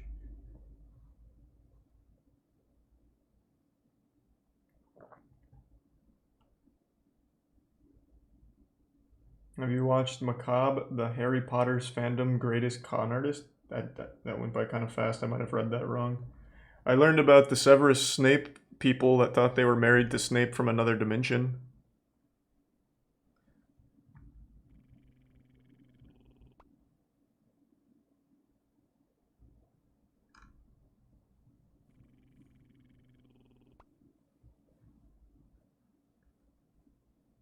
Okay.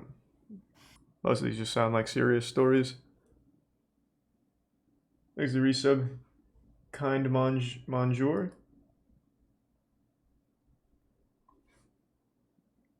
Lego movie. Oh. Get the Chris Pratt fix. Fart videos. Wow, okay, that's a pretty good idea.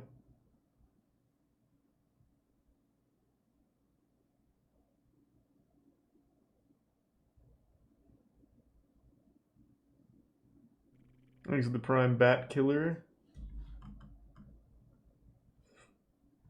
Any Jimmy the Giant videos? It sounds really familiar, I think so.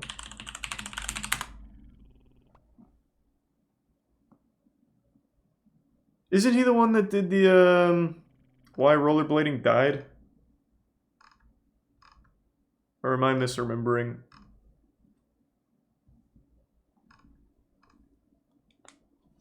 Yeah, it's him? Okay, I thought so. Thanks for the gift sub, Hooded. Jesus Christ, Tony.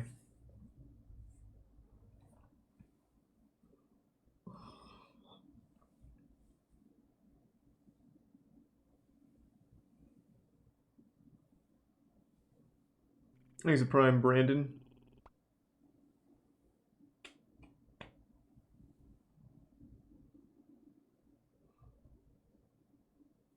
How about Disaster Breakdown Flight 185? Oof. I don't know if I want to watch that. Thanks to Tier 1 Albino Zucchini.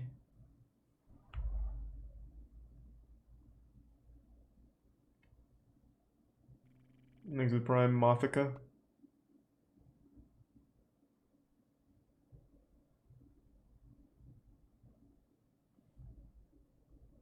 Thanks to the Bits Romeo. Forged in Fire. I still really like Forged in Fire. I just hate that they don't post the full episodes anymore. It's really upsetting. Sword Hacks and Slashes, the final round. Oh, it's the epic Game of Thrones sword. Which sword is it? What am I looking for? Is that like a trailer? Is it this? Fitness Equipment Cafe? That was loud. Holy shit. And the great thing about it, coming in with a jump scare. While I'm focusing on the game, I am getting a great workout in my core. Nate here from fitnessequipmentcafe.com, the home of fitness equipment news, reviews, own enjoy, and it's awesome. Picking up, go. Wait, I want to see that. Oh, here it is. It's fit and high tech and ready to go. It's got there's an app for it. So let's Can't go click through links, it. Raw. Okay. Just tell me what it is. So Tom, the app. Obviously, this is the crucial part of gamifying the core training. So this is called the Stealth Core Training. Oh, I see. So I'm Targeting gonna start recording gamers. the screen now, and I'm going to hand over the phones here so you can work your magic. Great. There you go. Oops. Osu for abs. Imagine. That'd be nuts. Press core challenge. I figure we're up for one. Yep. Thanks to Resub Mech and Glabo. 2, countdown, hold. Then, and my job is to line up to the dots. Oh, he's really going in. Is while I'm focusing on the game. He's going for a high score. Great workout. Oh my god. Wow. And lats and all throughout the body, because a plank is one of the most effective ways of training the body. And of course, everyone's already programmed to have a great time playing the computer games. Yeah. True, this does look like a great game. Play the game. Wow. That's some serious core control there, Tom. Piece of cake. Piece of cake. This is the over 50 workout. You know, I'm just saying. Oh, the get out. geriatric one. You were so much fitter than. Nice. Can I use this to play Time Splitters? Ask Tom. Maybe it would be like the Oya and they can start porting in games. Thanks for the 5 gift subs, Sam.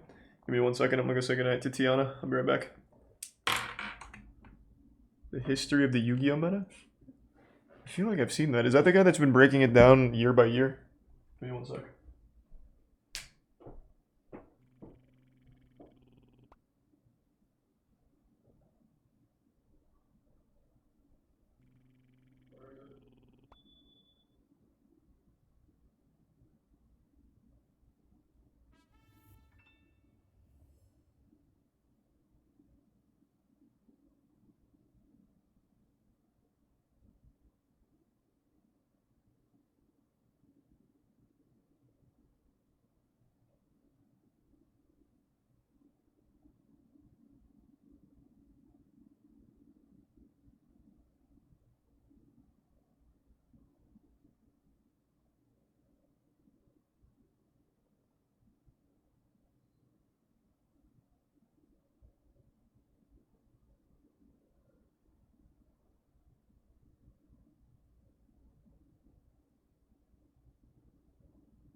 Alright, I'm back. Oh, it's the Stealth Core Trainer commercial. I see. Okay. Thanks to the Prime. Jess, this? Planks are boring and tough to stick with. Not anymore. I Introducing forgot I have Stealth no Core water. Trainer, the exciting new Fuck. way to get a lean, strong core, all while playing games on your phone. Whoa. Simply place your phone on stealth and select a game. Get in the plank position, then use your body as the game controller. Stealth's unique design allows Those for a games new look kind of fucking exercise lit. called dynamic planking motion. You'll work all the muscles of your core, including your inner ab muscles. Plus, you'll also work arms, upper body, your butt, and your quads. That's why you can see Oh my God. life-changing results in just minutes a day. Order today to receive it all. Stealth Core Trainer, the Stealth app with interactive games, the To be Lean Core fair, program, and the Stealth Trainer's probably gonna have more games on it than the fucking Stadia. Do we have any Stealth Core gamers in the chat? I do about like 8 to 10 minutes of planks every day. Not all at once, but spread throughout. I play RuneScape. Might have to switch to Stealth Core gaming. There's Risa Mulad and the Prime Maz.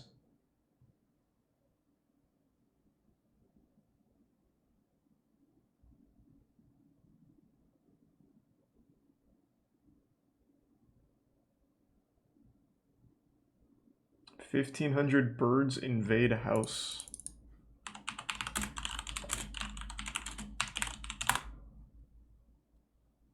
This? Hundreds of birds swarm on Oh, house. Jesus Christ. Then they do something amazing. They fly right into the chimney. It's an What? invasion. Are we sure they're not like a vacuum in there, sucking them in like Luigi's Mansion and a Flew in ghost? by the hundreds and left a wave of chaos and destruction.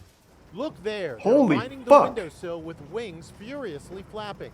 They also attach themselves to the ceiling. There were birds coming out of Why did that happen? everywhere. It was insane. Carrie lives in the home in Torrance, California. She says she called animal control, but was told simply to leave her doors open. Oh, good idea. Budge. First birds come in, then you're gonna have rapists and pedophiles because the door's open. Good idea, animal control. It really was a lot like Hitchcock's The Birds, where the birds wreak havoc on a California seaside town. They were on the curtains. I just grabbed them 2 at a time, so I had 4. Took them to the door, let them go. It took Patrick 3 entire days to remove more than 1,500 Holy birds shit. by hand, and they left quite a mess. Up here on the very top, there's still bird droppings. There's a there gift that we sub couldn't drifting. reach. Incredibly, the same thing just happened 100 miles north in Why? Montecito, What are they trying to tell where us? Oprah, Prince Harry, and Meghan Markle live. Only a What? steel Why does that grate matter? kept 1,000 birds out of the house. Wildlife biologist and host of TV's Ocean Treks, Jeff Corwin. This is the time when birds This is just from an ad? around the world roost, and they roost in the homes where they want to begin their families. They're just taking advantage of what they feel is good structure and away from predators. This feels like the footage was played in reverse. Like somebody released 1,500 birds and then reversed it. But I guess that wasn't the case. Jesus Christ. That's pretty cool. He's a Prime Lunatic. Inside Edition has the goofiest stories. Literally the biggest potato in the world. Meet Doug. Oh my god. I thought it was a fetus. Give him a bit of sunshine now and then, you know. Doug is a potato. A really big potato. Perhaps the world's biggest potato. Or at least Colin and Donna Craig Brown hope to find out. Thanks The to the New bits Zealand thickness. couple said they were simply weeding the garden when they found Doug. I got the fork and jabbed into it and hoiked it out of the ground and holy snapping turtle teeth. What's going on here? I'm like, what is it? I said to Donna, I said, no, it's a potato. And she went, no. I said, yeah, it is. I mean, we don't know that. It might not be. For the largest potato is an 11-pound spud from England. Doug weighs in at 17.4 pounds. Wow. But even if Doug doesn't get the Guinness World Record certification, at least he's in a loving home. You, Doug, you're too special. The Craig Browns are waiting How to wholesome. hear if Doug has officially won the title. And while they wait it He's out, tier one Doug awesome, is bro. chilling in the freezer. If we have it confirmed, there will be a celebration. Yeah. Oh, well, actually, I'm thinking, since I'm a bit of a hobbyist home brewer, I'm thinking about a special vodka. You heard right. Colin wants Doug to live on as Potato Vodka. And if you're wondering where the name Okay, well, I'll check it out then, Rob. Probably not on it's stream, because though. they dug him up. For Inside Edition Digital, I'm TC Newman. Definitely not the biggest potato in the world, though, that's for damn sure. Actors learn gun safety skills following Rust shooting. Were they not taught that before? I feel like if you're going to be using, like, real guns as props, you should probably at least give, like, some kind of tutorial, but now that someone's dead, it's like, guess maybe we should teach them.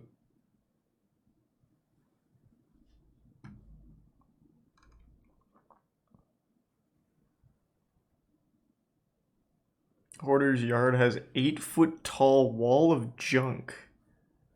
Well, we don't know that it's junk. Let me see it. Who would want to live next door to this? A mountain of garbage completely covering the front yard. Is there some hot After a meat? barrage of complaints from neighbors, Jim Moraes says finally heavy machinery was brought in to clean up the mess. Whoa! Living next door to this Holy house shit. with towering piles of junk for years. The mess is so colossal, it covers nearly the entire property. That's pretty Stacks intense. of boxes, clothing, and debris are piled up so high and so deep, they actually Hey, block Chewy. the front door of the house. That's a dog Junk is company. even Well, it's not like spilled run out by over the dogs, but it's homeowner's for car. dogs. This fed-up neighbor can't believe it. I'm shocked every time I walk down the street. He lives right next door. Have you knocked on the door and said, please Is there take some this snazzy? away? I can't live like this? Oh, yeah. He says he's complained to the city, but nothing's being done. Suddenly, the man who lives in the hoarder house emerges. Your neighbors here Hey, are my man. upset for a long time. He has no response as he grabs an item from the car. Are you concerned about what the neighbors are saying? Why would he Finally, be? a day later, cleanup crews arrive and begin the massive undertaking to clear the 8-foot wall of debris. More than 16 giant trucks are needed just to haul away trash. Jesus and there's the guy Christ. again who lives there. He doesn't look happy that his junk is being thrown away. Today, cleanup crews Such a waste return. of everyone's Brave residents time. in this LA neighborhood look on as the front yard is finally rid of trash and their nightmare slowly comes to an end. Next up, they get to clean out the backyard. Cool cliffhanger. Alright. Chris Pratt gets blowback over tribute to his wife. I actually just learned about that today. Twitter does not like that guy.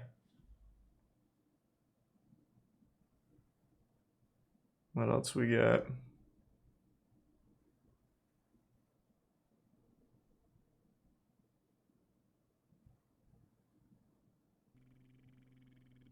Here's the Prime Fuji. What did he do? So he's got a new wife, and they just had a kid, and he was just giving, like, a thanks to his wife for the kid, like, hey, good work, wife, on that kid and shit, like, hey, thanks for that. But he used a word in there. He said, delivering a great, healthy baby. And that was controversial because his ex-wife, Anna Faris, when they had their kid, it was not a healthy baby. There was, like, complications. So people took it as him insulting his ex-wife, and I think that's a bit of a stretch. Seemed like just a pretty normal thing to say. I don't think he was insulting his own child. Yeah, this new healthy baby's so much better than my worthless, complicated baby. Isn't that right, son?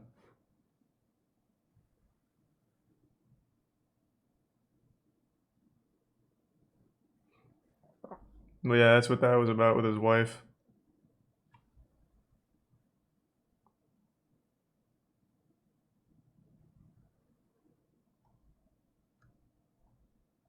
Attempted stealing delivery van foiled when driver returns. Eh.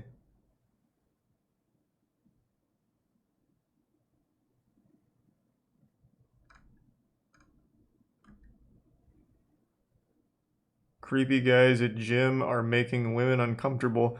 They're just grabbing Reddit clips at this point. Going on Inside Edition is like just going on Reddit for a day. 'Cause I saw that on Reddit.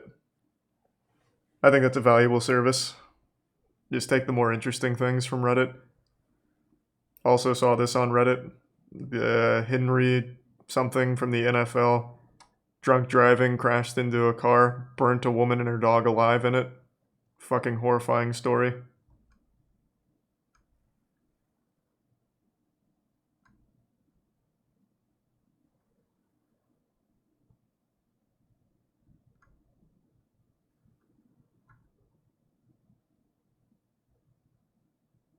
Does this magic dress actually shrink your waistline? Don't care. Give me some more goofy stuff.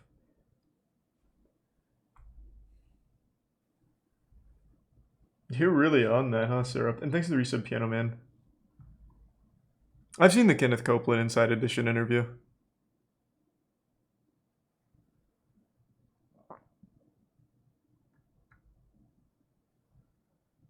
Los Angeles officials vow to clean up hoarder house. That's the one we just watched. They really moved fast. Has the mystery of the jetpack flyer been solved? Nah, I already know that one. Britney Spears poses as a murder victim for Halloween. Okay, it's an interesting choice, I guess.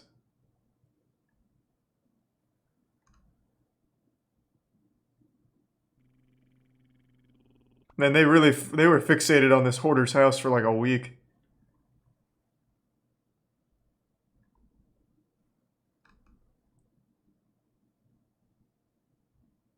Thanks to the resub Abyss.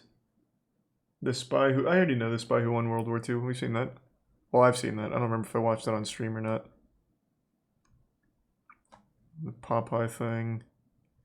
We found the worst band in the world. Hey look, it's the world's worst band. It's a veritable supergroup of papier-mâché heads. Jesus Christ.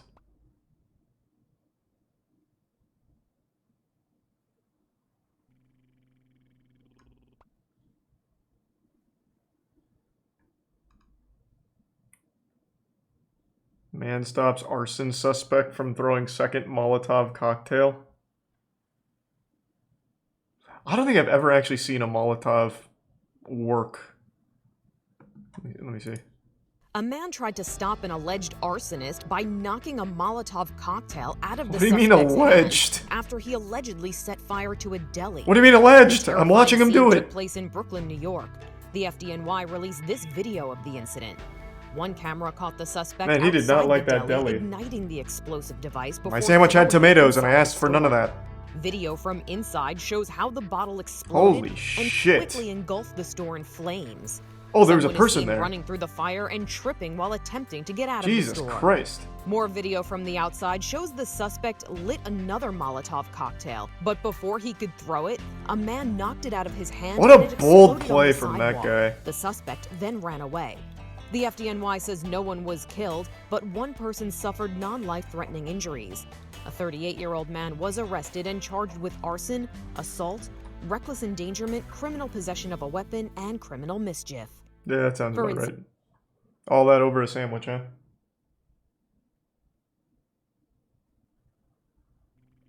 Thanks to resub Mitha and Tier 1 Squishy Blobfish and resub Cable and Cheeto.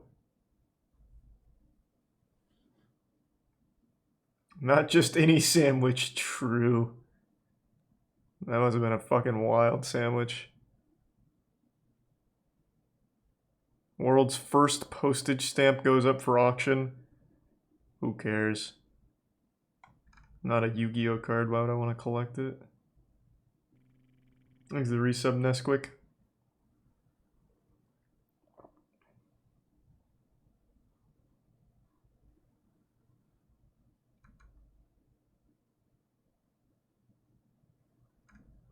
Nutrition influencer weighs only 68 pounds? What? Can you believe this woman calls Oh, this is herself just a sad. nutritionist and she weighs only 68 pounds? Her name is Danielle and her 20-year battle with anorexia and bulimia is at the center of Monday's episode of Dr. Phil. That's just sad. That's just gonna be very sad. Holy shit. What's her secret? Yeah, it's gotta be those superfoods. I don't know.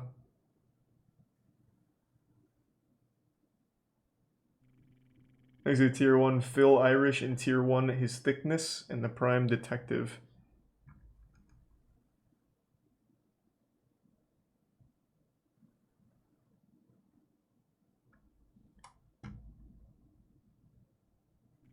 Are these ghosts? I don't even need to watch it to tell you no.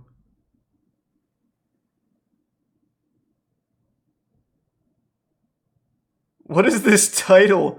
Boater led to naked woman 3 miles offshore. Like, okay. So dolphins led this guy to a naked woman, and what? The dolphins are like, bro, check this out. This girl's fucking naked, bro. Follow us. Look at this. Titties and pussy and shit. Come here, bro. Like, what is it? Like, is it a mermaid? Like, I don't understand. These dolphins just looking out for this guy?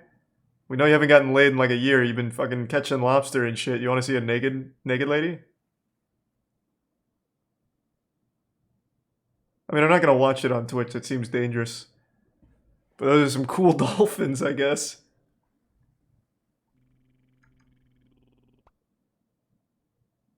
Thanks to Tier 1 Shaggy and the resub Zero Gravity, Soups in the Prime Trans Fat, and Tier 1 Rewind in the Prime Focus and Bits Crazy Luck and Tori.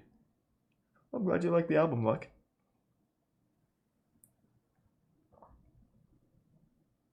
Joe Exotic. Oh yeah, I heard about Tiger King 2 coming back. Apparently, I forgot her name already, is suing them.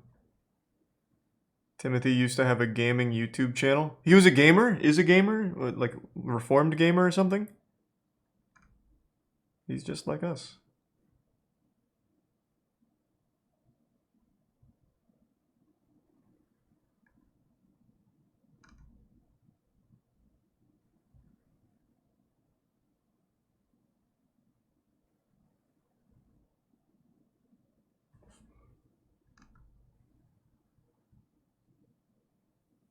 What else? Give me some more goofy ones.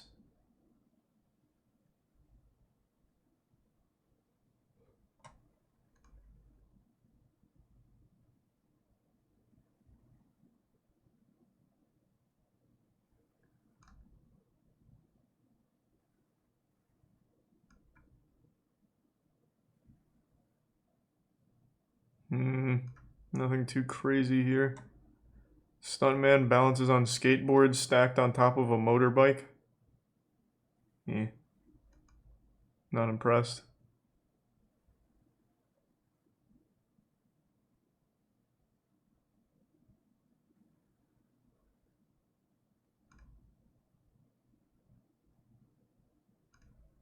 Was Brian Laundrie killed by wild swamp pigs? What? What the fuck is a wild swamp pig? They make it sound like it's Bigfoot or Hairy Hands or something. I'm not a swamp pig expert, but I'm just gonna say probably not. You know what? I want to hear the evidence. I can't rule it out. Did Brian Laundrie take his own life? His parents' lawyer told GMA today that Laundrie was grieving when he left the house on September 13th, never to be seen again. As a Tier 1 Blake and Tier 1 16 bits. Chris and Roberta were very concerned about him. They expressed that to me, that when he walked out the door that evening, they wish they could have stopped him. They wish they could have, prevented him from going out, but he was intent on leaving. And Chris said to me, in hindsight, I know I couldn't stop him. I just wish I could have. Do they think he committed suicide? We've had that conversation between the three of us, Chris, Roberta, and myself. I already watched all the Barbie Hill we just do racing. not know. Of course, knowing his mental state. Didn't this guy kill his girlfriend? It was always a yeah, her body was found, refused died to from say strangulation Brian and told thrown his off like a parents cliff or what something. happened to Gabby Petito. That's not something I can comment on right now, and I'd like to just leave it at that. Well, if you can't comment on it, it means you know something about it. Reportedly, only Brian's skeletal remains were found, and some locals believe he was devoured by wild pigs. One resident was quoted as saying, "They're evil animals and will eat anything." What the fuck? Now that we know Brian is dead, attention is switching to his... So they just asked local people, what do you think happened to Brian? He's probably eaten by those wild swamp pigs. Either that or the Blair Witch got him. What is that? I mean, yeah, wild pigs or feral hogs and shit like that's real, but like a wild swamp pig, like what do they think happened? Like they had like an assassination squad of wild swamp pigs that hunted Brian? Parents whose behavior throughout this saga has outraged so many people. Could they face criminal charges. Nancy Grace is hosting a special report on the case Oh, Sunday thank on God. Fox News. If they lied in any way to protect their son, if they encouraged, aided, or abetted him in wrongdoing, they can and will be prosecuted. But famed Tell me more defense about the attorney pigs. I Alan don't care Dershowitz about believes Nancy a Grace. prosecution is unlikely. Are they going to walk away free from all this? The mob and the pitchforks don't establish justice in America. Just because people want you to be guilty doesn't make you guilty. The criminal justice system is not designed to placate the public. Okay. So this title was based off of one resident saying it was probably a wild swamp pig because they're evil. That's what I'd like to fucking see. That's a good title.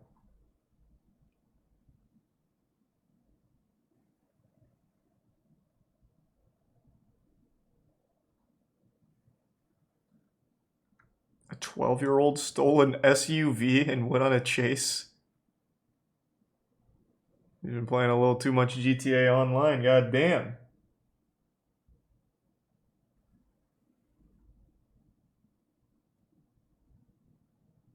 I have no doubt a feral pig can fuck your shit up, but that was based off of nothing. They're just like, what do you think happened? He's like, I don't know, maybe like a swamp pig.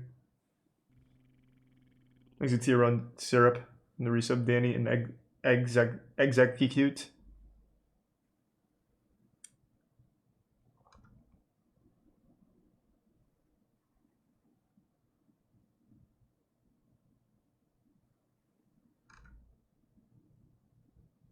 What the fuck is chunky baby twins and mom do a happy dance? They're like, fuck, we need to post our 10th video today, but we don't have anything. Hey, go home and dance with your kids or something. Jesus Christ, please. Or you're fired.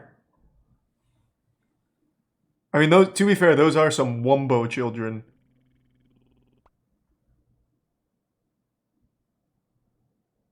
Thanks to the 5 gift subs, 16-bit. Appreciate it. And the Prime scuffed.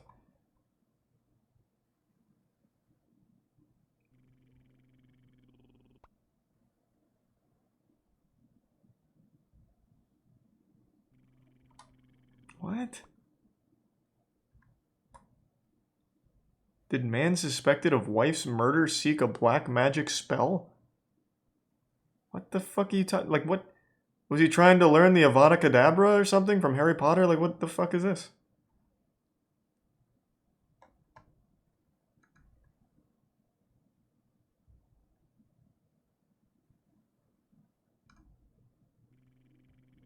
Exit tier 1 syphilis and the resub Ozzy.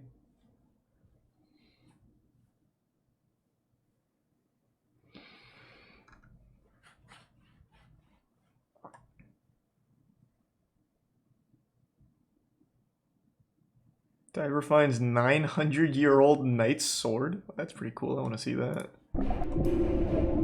A diver Oh, it's a off barnacle Israel's coast blade. recently made a remarkable discovery. Wow. An ancient sword. A representative from Israel's Antiquities Authority told CBS News. It was amazing. Amazing to see a beautiful sword like this. The 3-foot-long iron blade There's is the prime about Luke. 900 years old. It was found near the port city of Haifa by a diver named Shlomi Katzen, who was just out for a swim. And it's not some little trinket. Actually, it's heavy. Okay, it's heavy because of the stones that glue to it, and also because it's iron sword and very big one. Yeah, Experts it plan seems to pretty clean big. and X-ray the weapon in hopes of learning more about it. They'd love to know to whom it belonged. Maybe there is a name written on it. Maybe it's there is a Excalibur, decoration, and that's what it that actually will looked like also too. Give us more information about the knight who hold this beautiful sword. Ultimately, the artifact will go to a sort of lost and found, Israel's National Treasures Department. This is Inside Edition Digital. Nice. Pretty cool sword.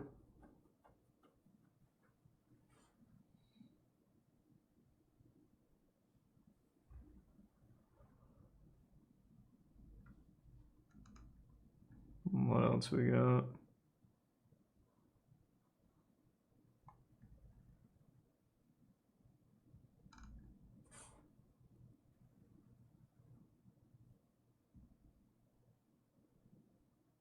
Hmm.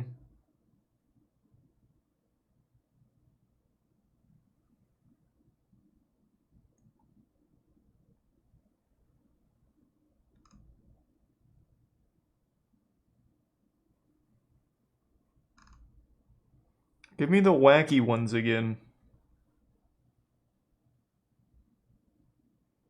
Real life Peter Griffin gets shout out on Family Guy. I remember this guy. This guy's actually pretty sweet. He seems like a really nice guy. He's been around for a long time doing that.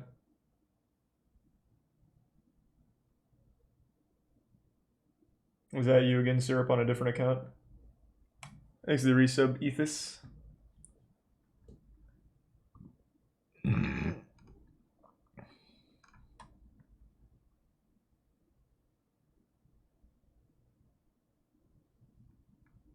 Hmm.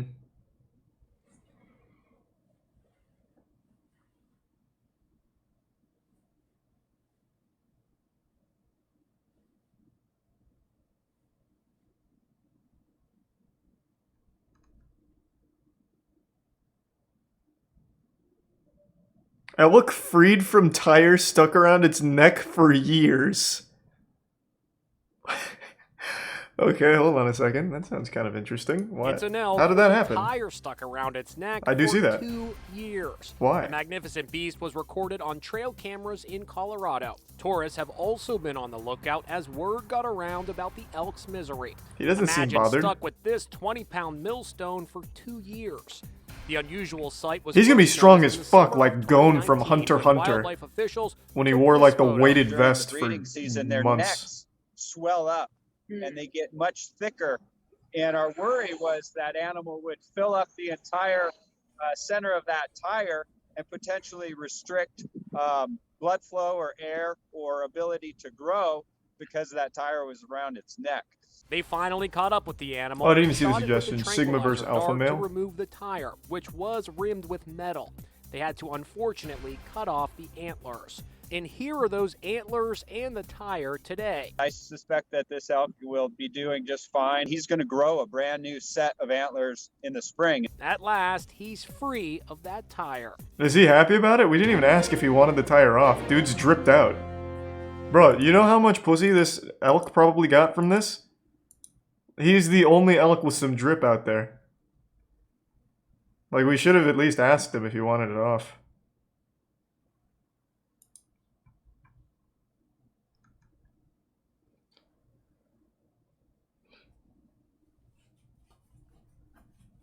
Oh, okay, of course, sir. That makes sense. The tire regrows. Yeah, that's probably what happens.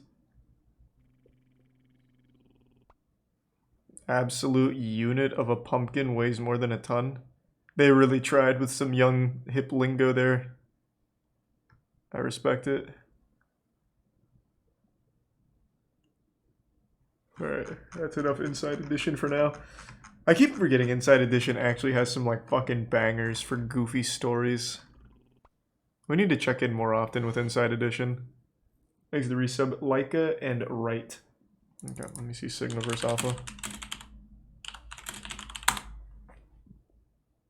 Which one? Because we've seen this one.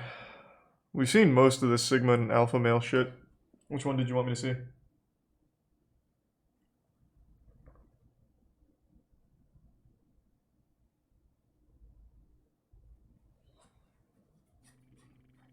Thanks to the Prime Blazin'.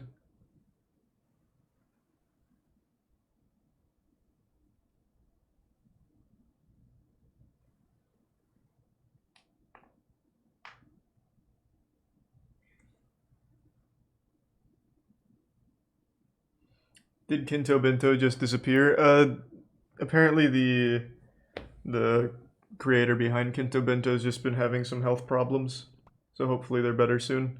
But that's why it hasn't been up, the part 2. Thanks to the resub, Sanded. Security guard versus security officer differences.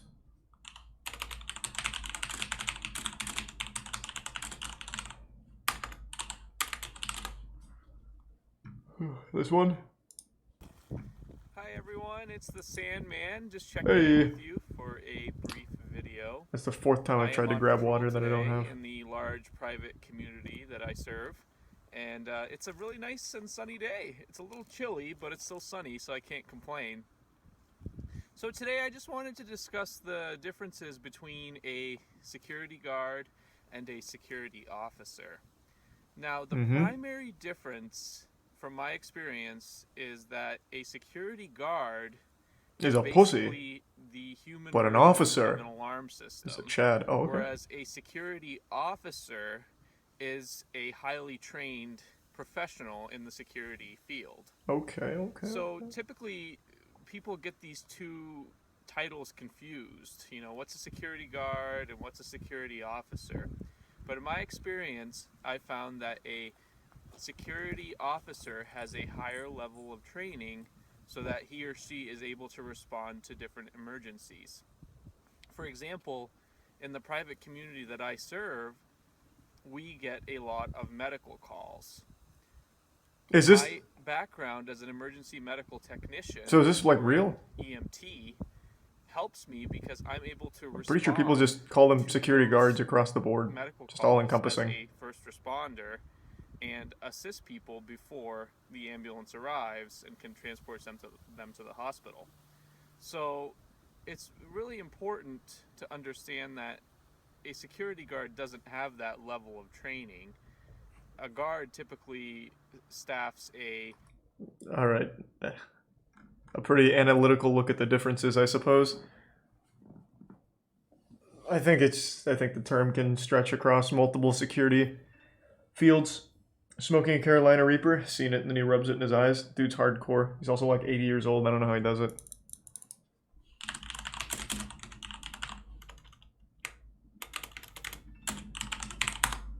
Oh wow, I completely misspelled that. You meant this one, right?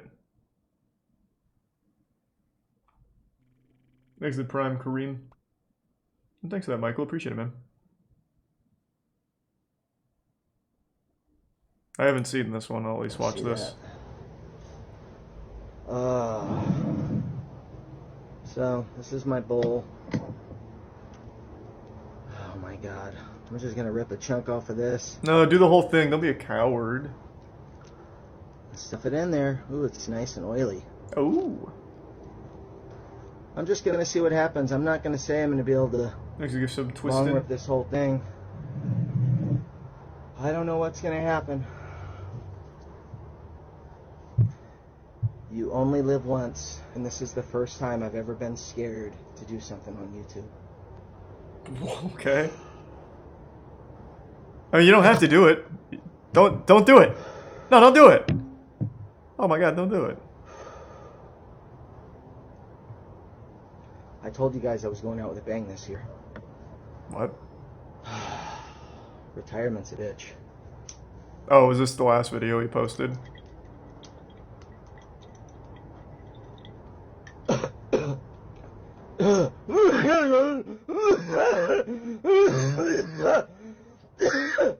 He's handling it pretty well.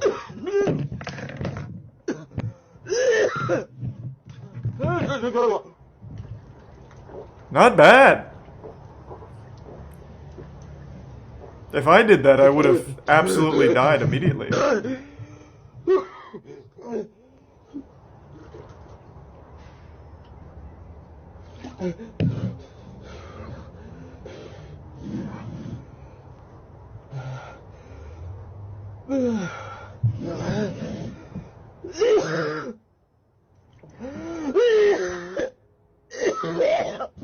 Come on, you can fucking... Hey, I'm here with you. You can pull through on this. This is easy. God damn.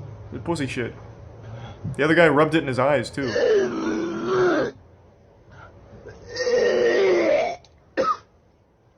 Has the sound of some healthy lungs. Not bad. This guy is more of a man, though. This guy's fucking great. I had to wait another day. This at home for you.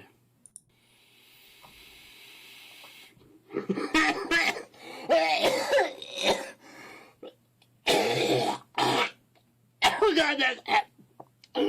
Oh.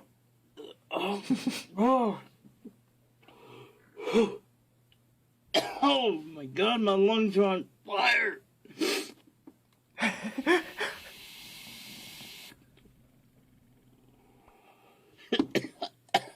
See, he handles it so well. Thanks to the resub Nunez and Pardek, and they give sub Wi-Fi. Okay. Second part. It is.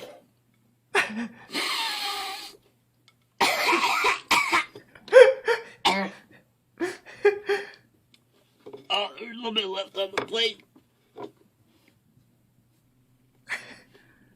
Oh, God.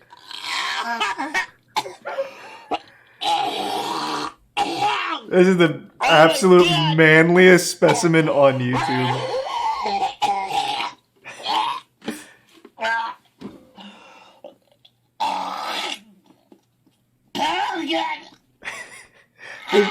This is the Prime Phantom. The resub Kayleen.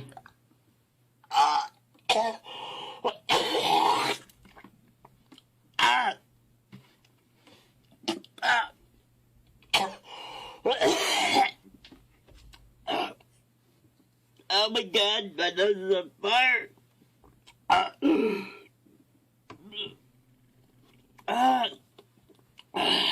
hope you motherfuckers enjoy. Okay, it's been about 20 minutes. As you can see, there's snow up here. God, this guy's so fucking Eyes cool. on fire. My nose is plugged up. My lungs. Who is this guy? Because this isn't his channel. Does anyone recognize him? Maybe from like obituaries? Don't try this bullshit at home. Oh man. Whew. Don't do this. Don't do it at all. It's not good. I know. I didn't mean 911, but oh, I can't answer Wi-Fi. Thanks to Prime definitely Bears don't Lord. try to vape anything hot. Ooh. Especially the world's hottest fucking pepper. No, it's not even his channel. He didn't even get the views from it.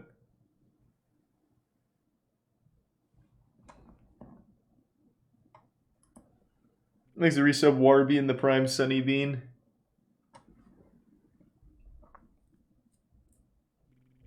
I know, I told you, Zach. This guy's fucking great.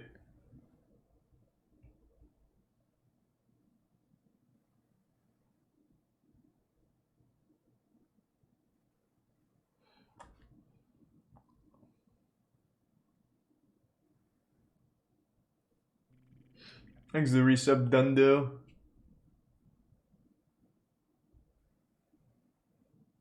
His actual channel was taken down, but it was more pepper stuff. Oh, that's a fucking shame. All of that for nothing then.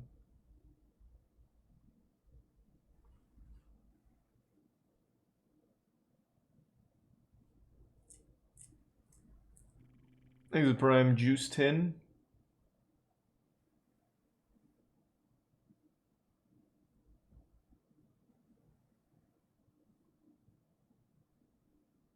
Thanks to the Prime. I heart Moby Huge. Stop caring, she starts chasing. This pickup advice.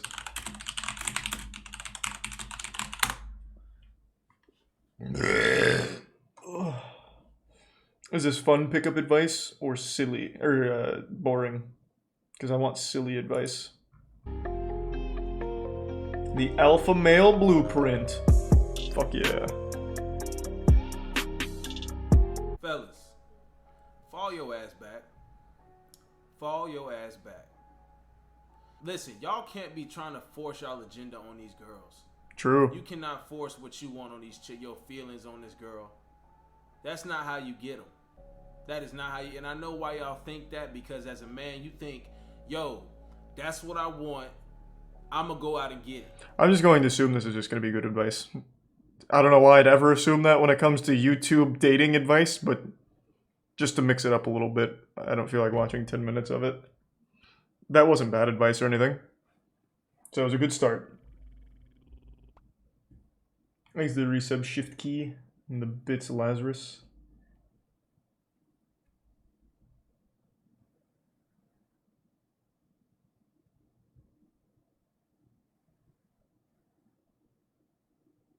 Watch more reptilians.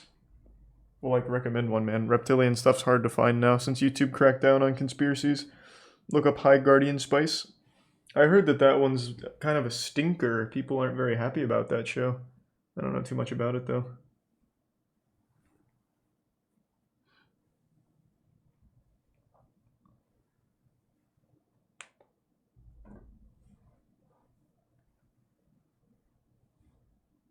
Scary videos. We could do some slapped ham, I suppose. See what's going on over there. Alright, let's see what's happening with some slapped ham.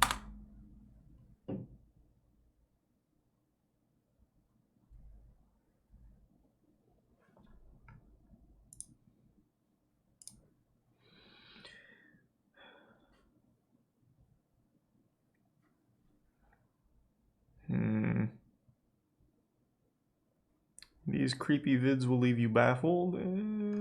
Doesn't sound that scary.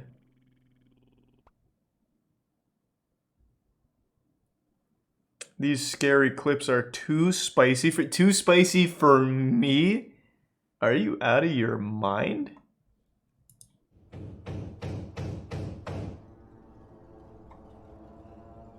I need to give sub Wi-Fi. Oh my god, it's Magneto.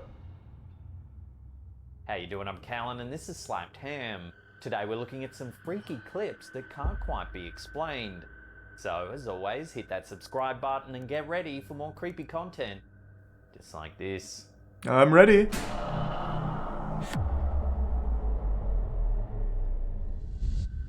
Let's slap some fucking ham, baby! For many, locker rooms are associated with haunting memories of middle school gym class. But for YouTuber Daniel DeHalitis, a locker room was scary not because of class bullies or puberty, but for a potential ghostly presence.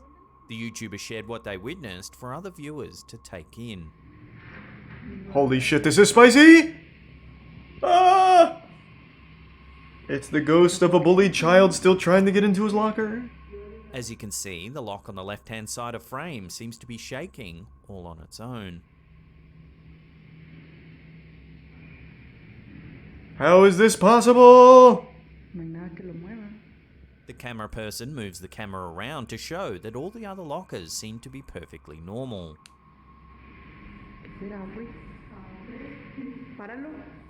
Eventually, the camera holder reaches a hand out to touch the lock, which then stops the shaking. Oh, thank goodness. Okay, that got scary. That was spicy. The go-to explanation in the comments section was that there could have been an air vent directly above the locker blowing some wind in. But if this was the case, why don't the other locks shake as well? Checkmate, atheists. Because it's a ghost. It could be the spirit of a former student haunting the locker room, perhaps trying to That sounds a lot more reasonable. Of course, without further information, this strange piece of footage will have to remain a mystery. Let us know your theories as to what's going on in the comment section down below. Come on, bro, I just showered. I don't want to shit myself. Hey, well, I'm sorry to tell you. It's time to shit yourself. Hey peeps, just a quick interlude to let I will you know literally today's shit episode in your sponsored pants by for Raid you. Shadow Legends.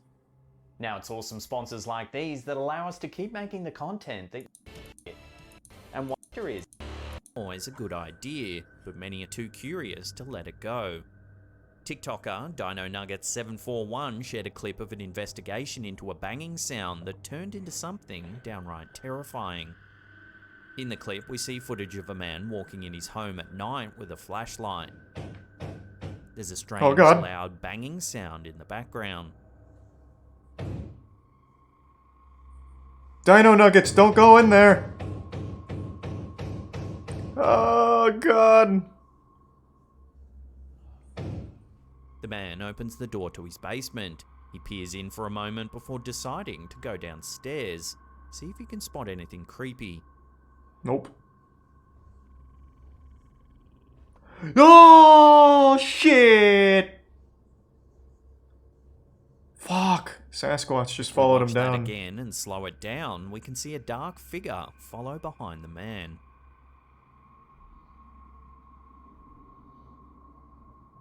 Oh, God. Thanks, Prime Grizzly. A few moments later, we can hear the man yell and run back upstairs. His acting's pretty good. The banging then continues all over again, signifying that the figure is still lurking. Oh my Many god. TikTokers claim that they also heard what sounded like voices whispering to the man, perhaps saying hi Thanks, or Recent hello Groblin in and the Unpredictable. basement.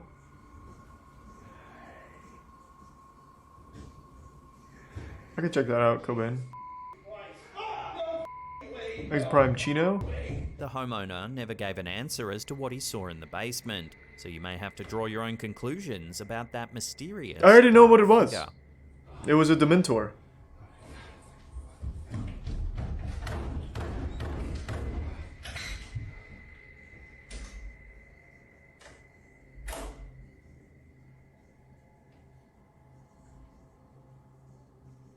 Thanks to Prime Biscuits.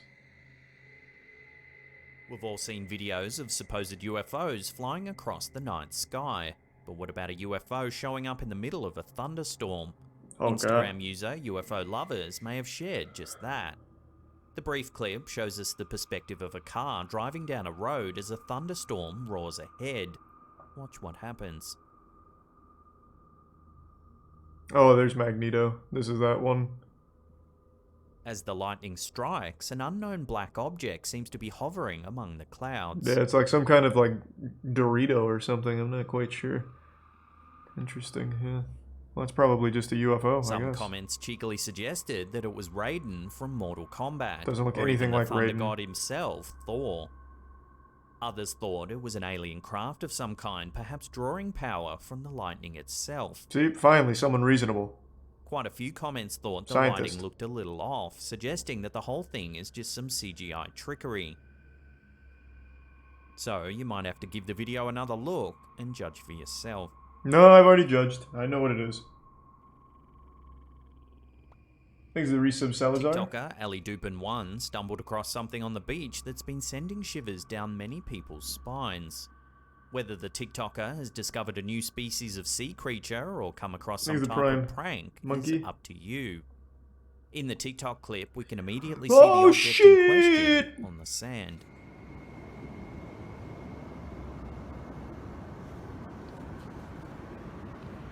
Wow.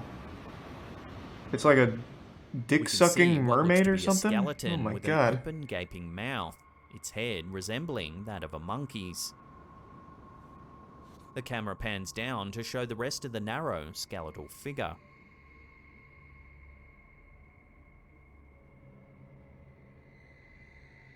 Other TikTokers had theories that this skeleton was actually either a doll or some sort of dead sea creature. It is, it's a and not mermaid. anything more than that. At the same time, the skeletal figure doesn't resemble any known animal, and it certainly wouldn't be considered a cute collector's doll. So is there more to the story here? Nope. Some viewers did go a little deeper, claiming that scientists are experimenting with nature and animals, and that this may be proof of it. Yep. If so, this may be just an experiment gone wrong. It's probably what it is. It's that creature from The Shape of Water.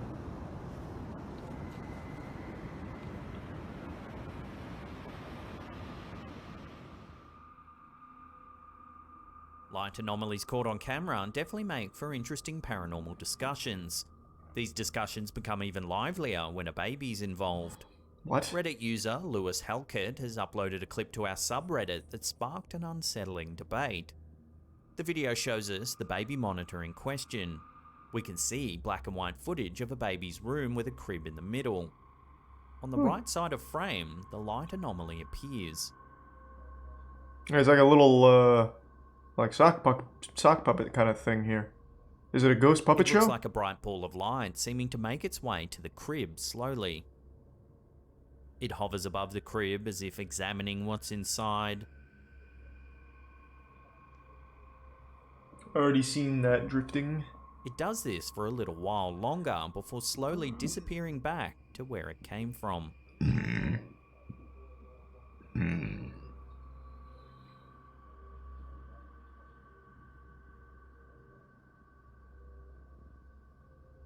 Wow, that was pretty fucking intense.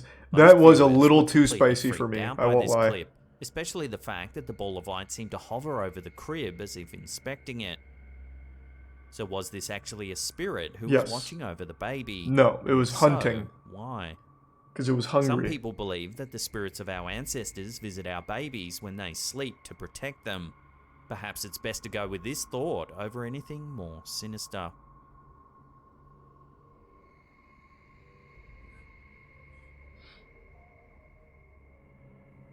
Is someone else playing your RuneScape account? User Nope, Electronic it's me. Dreaming has uploaded a mysterious piece of CCTV footage to our Slaptam subreddit. Just doing some In the AFK clip, we blister see wood. 2 forklifts sitting in a large warehouse. Watch what happens. One of them comes alive, like a Decepticon, maybe? Oh shit! I saw it. I saw it. As you can see, a white anomaly appears to fall from Fuck. the ground. It's the ghost of a construction worker. Oh Whatever my god. it is, it seems to move forward past the forklifts. Interestingly, the poster noted that a worker had been killed by a forklift in this very warehouse 10 years prior. I knew it. So could it be the worker's spirit here making a visit to his death site on the 10th anniversary? That would be like the last place I feel like he'd want to visit. Some viewers believe that this figure Why would was he do actually that? just a bit of dust, such as a dust devil being whipped up by a gust of wind. However, given the sad history of this warehouse, many viewers can't help but wonder if there's something more to this strange piece of footage. Oh, it's hard to say alphabet. God damn. Before Have you we seen take a look Travis at Scott's something apology chilling video? floating in the No. skies above Colorado Springs, remember to caress that subscribe button, then tickle that little bell icon there and turn on all channel notifications. That way you'll be in the loop every time we drop our scary and mysterious videos.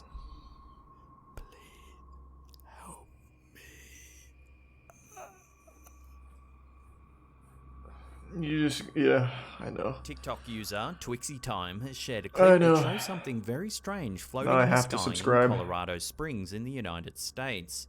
Take a look. What are those things? Oh my In the god. sky right now, everybody. You They're can see 2 bizarre octopus dark objects floating around demogorgons. in the sky. What the are those? Oh The my TikToker god. explains that he was just chilling in his car when he noticed the strange objects. That's in the sky. No, I got can in see my it. car, Yeah, I can see that. chilling. The TikToker then zooms out his camera to show that he's on a relatively empty street, before zooming in again on the strange objects. Jesus Christ. What What are they doing up there? are those? Explain.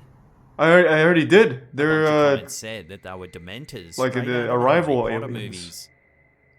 Interestingly, another commentator stated that she's also in the area and explained that there's a man living there who flies kites exactly like these. Why? As such, it could just be that this local man was having some fun with his strange kites on that cloudy It is day. a strange Though kite. why he would want kites as creepy as this is a mystery in itself. Here's your gift sub taken and the resub bread. The are those? Explain. Now, if you want to see some more super scary clips, then check out I don't know that if I link can on the handle top more there. scary clips. That shit was a little too spicy. As advertised by the title. God damn. Fuck me. Jesus Christ. So you said Travis Scott has an apology video now? I'll watch that later. But I want to see what that's about.